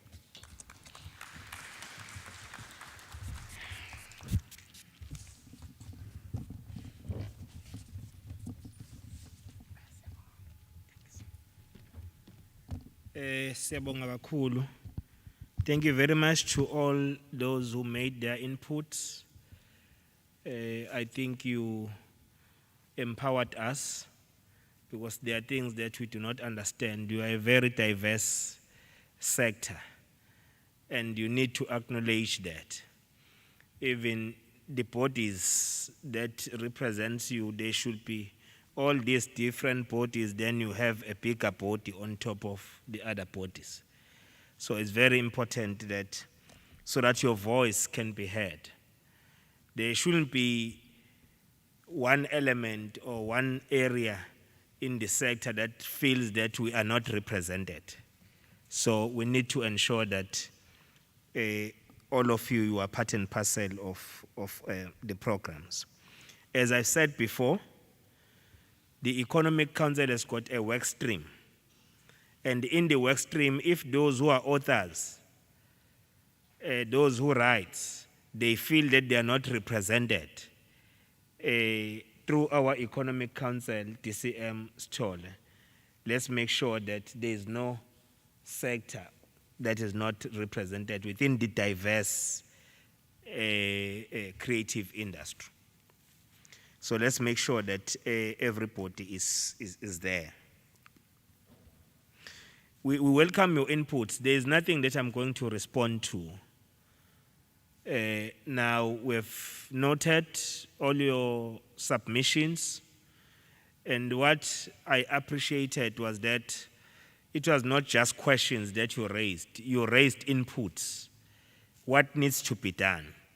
All what is required now is for a small team to sit and consolidate all these ideas that have been thrown here and start to put that into an action plan. That action plan will have timelines. If we talk about, I fully agree with you that there must be a memorandum of understanding.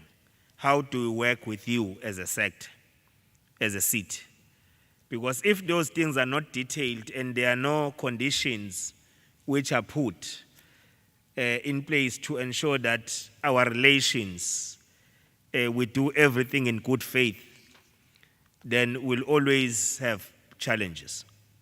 So it's important that we do not take long to have that MOU. I know it needs on your side to have your own legal people to advise you and our side, but I don't think that will need more than 3 months. Yeah, it should happen. So we should have a process where we say now we unveil it because we have detailed it, we all understand it, and our legal advices have been put in that input to consolidate that MOU. Whether you call it MOU or any other names, as long as there's agreement. Because it may happen that they'll advise service level agreements or whatsoever. So whatever that you think will be fine, it should be produced. But I do not think that it should take more than 3 months for us to put that in place. The idea of having a city, when people come and visit us, they know where to find you. Isekhona i-birth center, ukuthi i-birth center incane. So all what we are saying, ukuthi akube khona nje isente enkulu efaka zonke izinto ezihlukahlukene. Ezokwazi ukuthi kube nama offices kusetshenzwe lapho, so that we are able to coordinate your work. There is nothing that will stop us as government to enter into that agreement with you. And we'll have to honor that when we have put plans in place. I don't think it's a matter of us jumping off this plane, this flight, sitai ni mele nathi simele. No, government is there to coordinate and support. That facilitation role is very critical. So we need to have that. So I don't think that we have an option of saying, do you need that place? No, it will be part of tourism because it will be showcasing what you have. So whatever thinking that would be put there, so the concept document must be developed. What kind of a structure we are talking about? Maybe let me make an example, Babu Mondis. We are preparing to build a government mall here. So if that can be incorporated in that government structure, that government mall structure, so that you know exactly more figure eThekwini nje, more khuluma nje ngento creative art ushona lapha. Then phakathi kuyo you'll know ukuthi khona abadila nokuthi, khona abadila nokuthi, khona abadila nokuthi. So you have a structured way of doing business. That is not overcommitment. I'm not committing because sengicommit umeyozayo.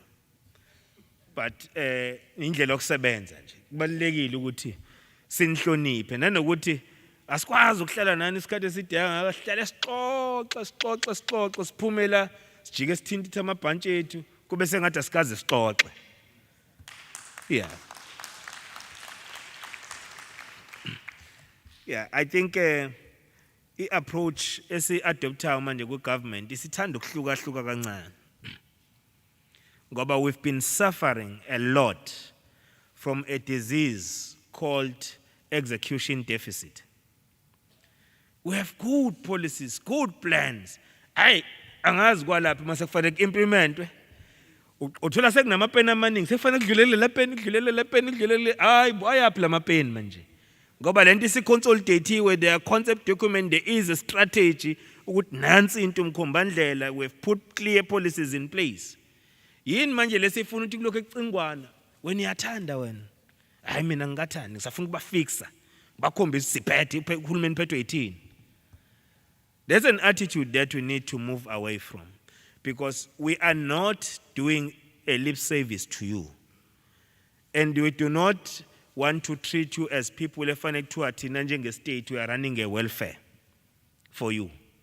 But we want to treat you with people as our partners in making sure that we make things happen. Because when you succeed, it's when we've got more money for the services. You pay your water bills, you pay your electricity, you pay your rates, you buy property. Please, ningarenti kakhulu nani nize uzuze uphume ungabe namali lokhu warenta nje.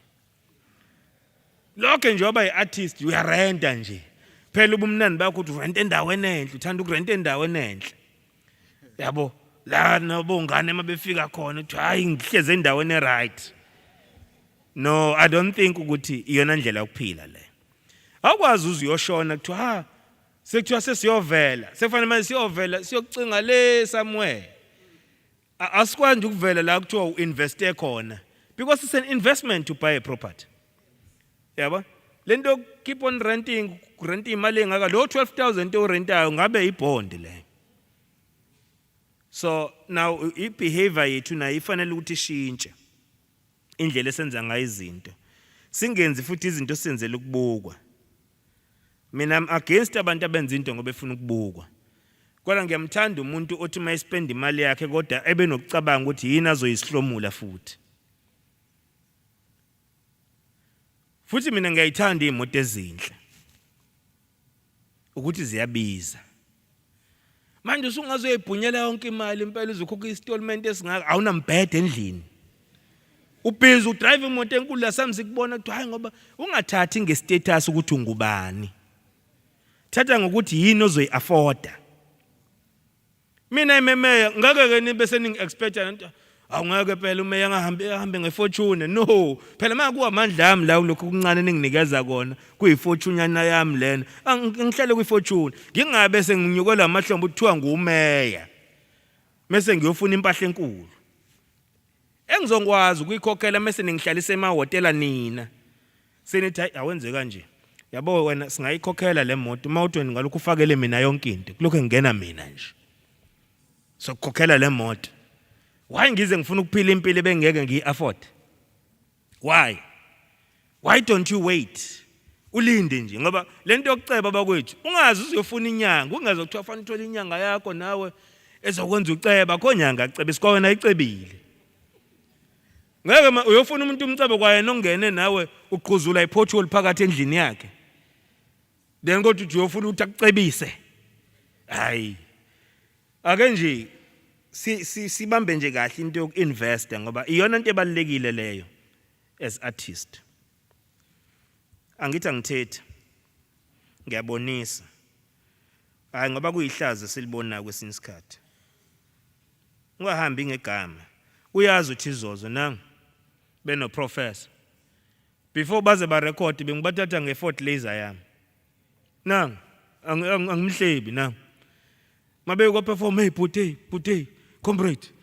Fake la Fort Laser yami hambani bafana hambani no perform. Angithi yabo. Ukuthi iposition ithini okubalekile ukuthi phila lempilo nje affordable. Now ngifuna ukuza kuleli phuzu lokuthi kwi-administration yethu sayistabilize manje. The only thing esivimbile kokunye. Kubethi umthetho wasivimbile ngabe sesim-appointile no-city manager. Ngoba senawo city manager khona o-actayo njengamanje. Sesaqeda i-deal yethu no-city manager samkhulula. Kodwa ngenxa ukuthi kufanele makungena enye term of office unikeze ithuba la bazongena mase beyamqasha city manager. Sivinjwe lokho nje. Okunye nokunye ke ama-post vacant namanye mhlawumbe kunokwenza ethavinjwe izinto ezithize einkantolo kodwa ayikho esivimbile enkantolo so fast track nje lama poster vacant siwavala kodwa ngikho sho thizoza ukuthi esomqasho uzozwana nani ngoba sobe sengifakile njenge criteria lapho kufanele azwane nani kodwa okubalulekile mase khona fanele azwane na so kodwa ngeke sikwazi ukuthi kwi criteria sithi socela kuzozwana shuthi kufanele nje part of the criteria sicela uzozwana ne-industry so esizokwenza ukuthi soqinisekise kufanele ube umuntu qualified ayisekho lento yokuthi kuzothi hayi manje nawe asikubambise la chief ungayibamba lento lena sesiyobona phakathi no ayisebenzi lona we need merit uyipresent na kwi interview awugcini ukuthi ube nezicucu banezicucu azikhulumeli yilapha indaba kwi interview siwe sisikubuka kanjena ke la upresenter lapha sikubona udololo awusho lo mkhandle kuzuye indawo lo muntu mayikhuluma kanje ehlula nje kuyibeka yena ukuthi ubani ukuyizwe le question kuma kuthiwa uyichaza ubani ayivinzima ngiyangibona abantu bejulu kweswa yiyona ungakangeni ekuthenini mhlambe kulento omkhakho kuwona I understand ama expertise kanjani kodwa ukuthi wena ubani now sicela ukuthi siwathathe wonke lamaphuzu umbono omuhle la ukuthi iThekwini libe nama events signature events apresenta thina njengeTheku right le covid isibuleleke bakwethu khona iconcept document siyayifinalize manje iconcept document esiza nayo ithi ngoba umeya waseThekwini ufanele ahluke kancane nomeya wasoLundi ngoba phela umasipala omkhulu lo manje uLundi umasipala omncane so makuthiwa oLundi kune Memorial Cup uzolindela ke na ukuthi fanele angeke ifane neyaseThekwini so eyala iThekwini Memorial Cup fanele idlalwe ilama team ethala eThekwini amakhulu aku-PSL siyofuna ezinye inkunzi futhi siyilande eGauteng mhlawumbe enye sifuna enye province ethanda uba nenkunzana ethe uqina qina siyibuyise bezodlala sifuna iclub noma yodwa noma amabini aphesheya sifuna amabini noma yodwa yala eAfrica then that's a Memorial Cup iyona ke siprepare layo le izobe in a trail of events. Those trail of events, njoba nami ngumdlalo wegolf, there will be a golf day as well. Kube nama sports ahlukahlukene, beach soccer, everything, carnivals, Africa Day, because it's also important. So see building nje so that umuntu mayithi ufuna ukuya eThekwini abe nereason ukuze eThekwini. And ezezospend yabo. Because funa mayithi ufuna ukuze eThekwini angezizobuka ebeach nje libuka ebeach. So fanele senzele ulwandle liye ukuthi livalwe ngo9 ebusuku. Ayabona nje si dolobha elikhulu kabi ukuthi singaba nedolobha ngo9 ebusuku sekucishile njalo akusekho lutho ngisho ukuthi uyafuna nje ukuthi ungathola ini noma yini ongasuyidle nje asevaliwe ama restaurant njalo awusakwazi ukudla ulambile now so kufanele ke siyilungiseke lento iyahlaza le nto ingakho kule government mall futhi esizoyakha lapha eduze kwemetropolis lapha njengoka Checkers naseduze kwemetropolis lapha ngako Edward Hotels in that government mall fanele ubuyise lento ukuthi CBD yakho ikwazi kuba indawo ehambekayo engathi umuntu mayifuna ubumnandi athi akashone emhlanga kuphela noma akashone somewhere else so izobuya ke lento sibuyise isidima nje kodwa lo government mall ayizile kuphela nobumnandi izena nokuthi nje akekho umuntu ozohlala la eThekwini singamazi that's why we call it a government mall so ngeni flat ne flat la is designated to have 2 or 4 family members why you are 50 abaphuma abanye because disaster management ayivumi kube nabantu abawu50 endaweni nabantu abawu4 and we must register you who you are mnomzana hayi lento ukuthi uhleze edolobheni unabantu abawu20,000 abahamba la ebusuku ongabazi bawobani then lokhu ukhala ngecrime hey kune crime ungeke ngabi necrime kunabantu ongabazi kanti nje mangabe sonke nje sithi la sine register uya register la your body corporate brings your information, detailed one. See, punch computers, press the button. Lila flat siyazi kunobani. Sesiuqalile kumsebenzi omuhle. Ukuthi la mabhilidi aphedayo lapha kade sifaka ama joint angekho emthethweni kudayiswa ama drugs. Amanye awusenwabonile avaliwe manje lawo ma joint. Ngoba siyalungisa manje. Njengoba nibona ngibiwe nemigwaqo nje asilungisa amapipe kuphela phansi, silungisa nesimo samabhilidi because akekho umuntu ozoba nebhilidi elizobola la eThekwini. Simiyeke nje lihlale nje. Masingakuthola isikutracer Masingakuthola isikutracer siye enkantolo siyal expropriate siyalungisa. Mawusubuya usulidemand sifuna imali ethengaka. Uyolithola mawusikhokhela imali. Ngoba kufanele masikutracer sikuthola ukuthi ubani umnikazi webhilidi. So ziyakhala impela.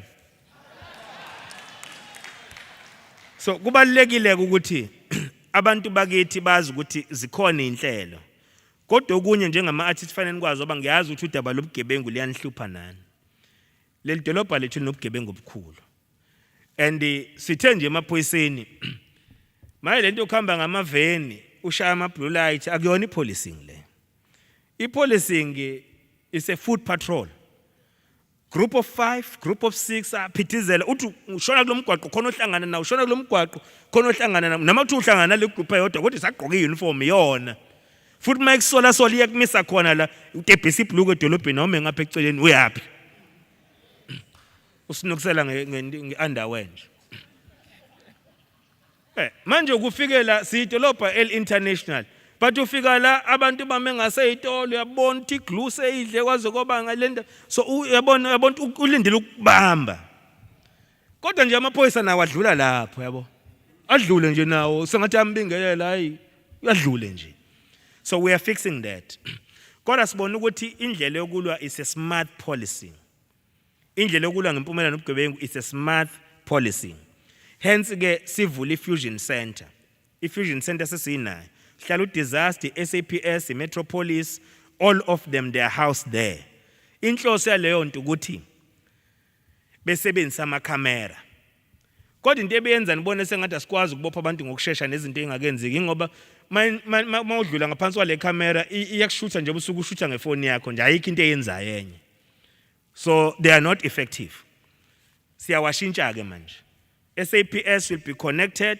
kule fusion center yethu sikhuluma nosomabhizinisi aba-own amabhilidi bonke la edolobheni futhi bavumile mangikhuluma no-CEO benkampani ukuthi umgwaqo nomgwaqo laba ba-trader lapha bafaka amakhamera akuyena ugovernment ozohamba ifakela amakhamera wonke imigwaqo banemali osomabhizinisi bafaka amakhamera lawo amakhamera swalink ekuthina kodwa nakhona bangafaka amakhamera nje ayisibuko kuphela lesuthi nje bani ngiyibona nje la abafake lezo ukuthi mangabe nje kuyashayisana nobuso bakho isivezela amacala akho wonke nawo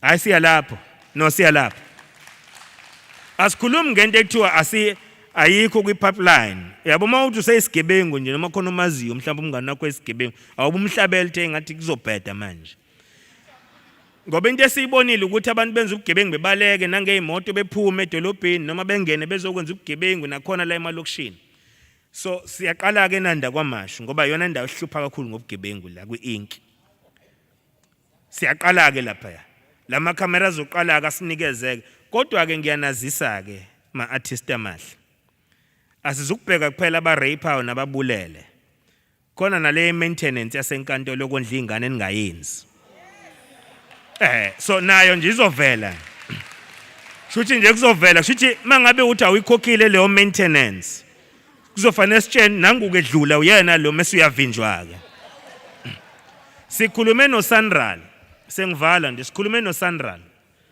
uSandral anginambona umanager ama-toll gate sithe akukho moto ezongena la eThekwini ino driver ozodlula shuthi ikhamera engakhulumeli ukuthi abawashintshe lawo amakhamera abo already nje basikhuluma nje bafaka ibudget so uzothi mawudlula nje laphana nje ngisho kuthiwa ke ukushesha lane yabo ngisho ukushesha lane iyashesha necamera nayo ukuthi ushesha lane akusho ukuthi iyashesha mayike yakuthi nje fambu kancane nje ebusweni isitshente hey nangoku sengenile okusho ifanele singaze silinde isikhathi eside uzuyokona mawunamacala amaningi kufanele sikuvimba ungakaqali ngisho ukuqala ukona Ngoba phela ubugebengu ufanele prevent emngakenzeki. Ubugebengu akusikonto akukwazi umuntu aphuca isikhwama mase kuthiwa ujaha ngamaphoyisa ke leyo muntu.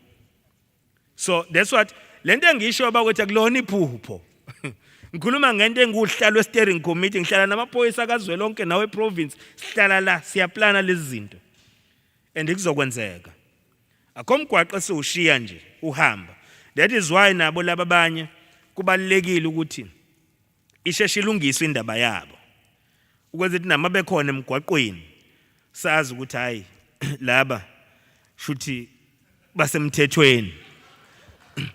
Uyabo ukwenza ukuthi kungamane emgwaqweni kuphithizela fanele sathi hayi laba basemthethweni. Ngoba phela kufanele yonke into enziwe ngomthetho. Njengoba bekhala ukuthi bafuna ukuthi belegalize abalegalize ngempela ngoba iqiniso lokuthi ibusiness abaliranayo. Ibusiness abaliranayo. And some of them ungayithetha kancane into yabo. Bafundisa ingane zakube ema-university. Omunye iziqeda i-degree impela. Ngokuma nje lapha emgwaqweni. Ngoba ke izimo ke ehlukahlukene ke singeke sayichaza ukuthi kusuke kwenzekeni. Kodwa sengisho kunokuthi abantu bebe vulnerable bebulawa izigebengu berayishwe kwenzeke ngcono kwazeka nje ukuthi kwenziwani la. Then amaphoyisa azithi la kwenziwa ukuthi la. So ke lezi awukwazi uba nedolobha nje kumele kube kwampunzi edlemini. Nombani ofuna ukwenza noma yini uyayenza nje akekho ubuza ukuthi wenzani la. Khona nje indoda sengivala elapha kwa Caltex. Ngaye ngayithumela amaphoyisa abayibamba bayibopha. Yayihlala ingicasula njalo le ndoda ukuthi yini njalo mangidrive imoto ngena lapha egarage ka Caltex ngakashekasi lapha ePoint. Le ndoda imanize la iwindini ngakumina. Shithi qathi ngizothenga ama drugs. Nombani nje ongena ngemoto uthola isinyonyoba le ndoda isiza kuwena. Iyabuza ukuthi manje awuthengi.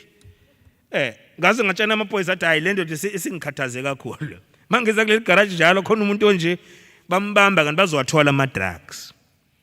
So we need proactive measures.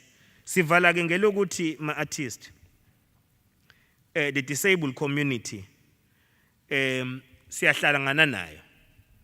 Siyoxolisa nje uma ngabe ukuthi abanyoza ukuthi mhlamba basuke bengabizakalanga kodwa inhlangano zabo siyahlangana kumanje siprepare ukwenza eyabo i-council yala eThekwini.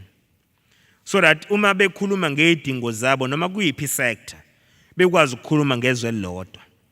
Nabo ke soba nesithangami nje ba prepare khona i-preparatory committee ekhona eyahlangana nomeya ukuthi ayiqaleke yenze inhlelo ngoba akekho umuntu eSouth Africa efanele kuthiwa ushiywa ngokuthi ukhubazekile kuzo zonke inhlelo ezizenzayo. Sizogijima ke bafowethu sibhekele izinto lezi nikhulume ngazo siyofuna nanezimali ukuthi kuphe singenelela ngakho. Ngesikhathi ngiso MEC ka transport khonto yangicasula nje engingafisa ukuthi yenzeke nala eThekwini.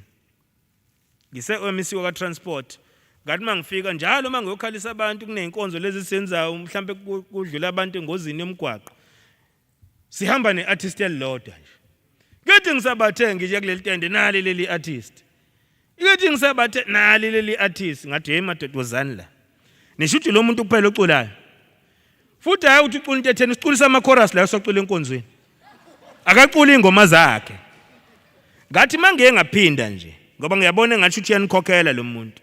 Manje ngaphinda ngambona stage niyobona ngami. Yabona ngalelo sikhathi engizomkhipha ngaso stage.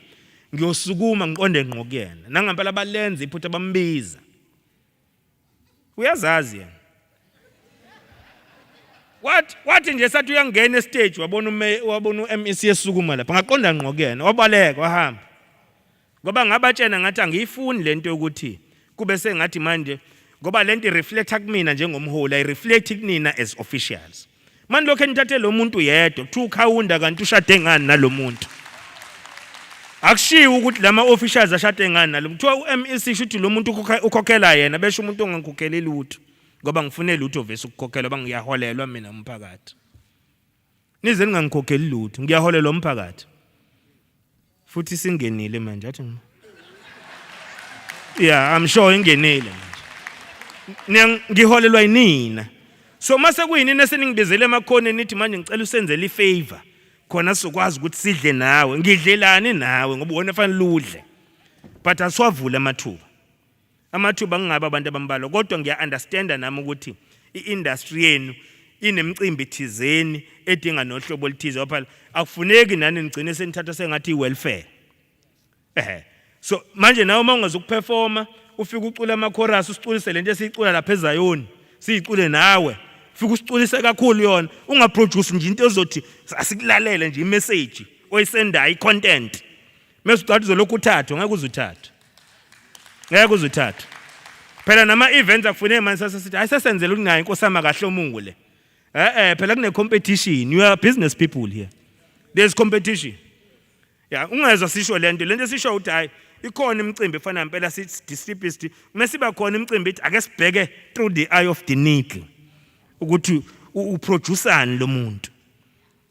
Manje musaka ukucabanga ukuthi uzomana uthathe. So siyavala ke bakwethu sibonga kakhulu. Sizwe zonke izimvo zenu. We have taken note of all the issues and will process them by the time we meet next year, because September is the Heritage Month. I don't know whether the House agrees with us. Ukuthi relevant le mhlangano mabongo September because you are the artist. You promote heritage and everything. So Maibango September is still relevant. Is that agreed? So prior to September, there will be sessions in preparation to act, because when we meet here in September, noma kuyothiwa mhlawumbe ngobe ngingasekho sengisho inkundla le masihlangene, siyobe sizothola impendulo ukuthi kulokhu nalokhu esakukhuluma ngalula suke e-ICC kwenzekeni. Mangenzakalanga angabe nje istatements ukuthi akwenzakalanga. There must be valid reasons. Yeah, see account. So ama officials ethuka khuthela futhi sesiwangenile le spirit ngoba abone ukuthi azosala manje kumeya uma ngabe kuabantu abahlala phansi bethi dekle. Manje umeya akahlali phansi kuyaqhutshwa nje. So sifanele khanjiswana akwazi ukuthi umeya uqenqeleze wedwa yoshona le ama officials ahlezi phansi. La edolobheni ayikho official engaphumi manje yonyathela ama sewer spillages ahlupha abantu emphakathini siwabona siwafixa. Starter from city manager, CFO, everybody siphuma siye emphakathini. Ngoba sikholelwa ukuthi abantu kuze inkinga zabo ilunga. Manje lokho ana understand izinto ngama email and understand usiza abantu ababhekene nayo. Ama email aku understand isosizi. Kodwa mawulapha physical umbona ugoke ikhala uthi akanandlu. Then you'll speedily provide that shelter. Kodwa mangabe uthunyelwe nje email ikhansela ethi khona ugogo ongenandlu njalo. Kuwena kusanda sengathi lokho icule elijwayelekile nje. So we are changing that, and I can tell you, ngifuna ukwancoma ama officials aseThekwini. Ayabonile ukuthi hayi sihamba ngaleli jubane leli asukumile manje. Kuyasetshenzwa manje la eThekwini. Akasekho nje umuntu uma nasuka hambe ama passage nje. Mase usekhona ngephutha usasele ngephutha anifanele ahambe ke lo. Akekho nje umuntu osambe ama passage angazi ukuthi ufuna ukwenzani. We are even changing people. Masithola ukuthi skill sakho sizanele ufikela kwamasipala sikufake nje imarket ukuthi umanage supervise abantu kodwa iskill sakho sakwa SCM siyakususa ezimarket sikufake kwa SCM ngoba senze iskills audit. Ngoba sithema senze skills audit sathi asisidirect ukuthi si place abantu where they will add more value rather than ukuthi sibe na 28,000 employees kodwa productivity bephansi. That's what we are doing in this city, and we are succeeding. That's why nizothola ama report nje amahle ama finances ethu nezinto eziningi ezizenza. So sifisa ukunibonga nonke. Thank you very much colleagues for your attendance and your patience, and we also wish you everything of the best to fight this pandemic called COVID-19. We are fighters, we are resilient. Let us fight it and defeat it so that our country will be opened, and that will be done through vaccination. Let us vaccinate. Ningalokho enikhala hayi sekuthiwa ibhola lizobuka abavaccinatile phela ngempela fanele libuka abavaccinatile ngoba nama vaccinatile uma uthi uzobuka ibhola uzothela laba abanye abanabakuthi ngeke bayithole kodwa noma ingadli kakhulu kubona. So it's very important ukuthi sikwenze lokho, kodwa kubalekile ukuthi let us unite, let us work together, let us embrace our unity in diversity. We'll be going with you as artists to Phoenix ngoba thina sikholelwa ukuthi by the time sikhuluma indaba ye social cohesion asifake ama artists kwenziwe izinto ezahlukahlukene, on the other side sishintshe economy yase Phoenix ikwazi ukusebenzela bonke abantu abayakhela ePhoenix ukuyibona abayilethe Phoenix so that kuzophiliswana ngendlela efanele. Siyabonga kakhulu, nibe nosuku oluhle. Ngibuyisela kusihlalo, ngiyabonga.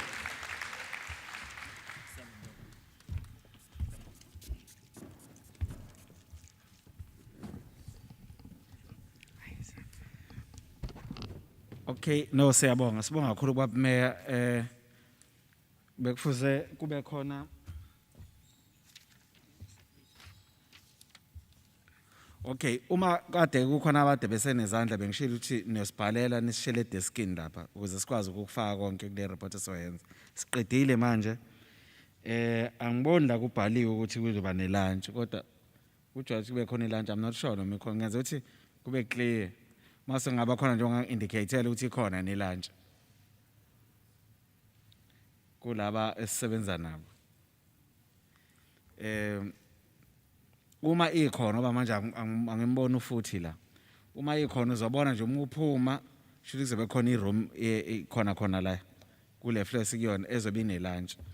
Ngale kwalokho uma ngabe ingekho hayi sesiba ne long weekend emnandi. Sithemba ukuthi by December sonke soba right kule program esoyihlanganisa. Siyabonga.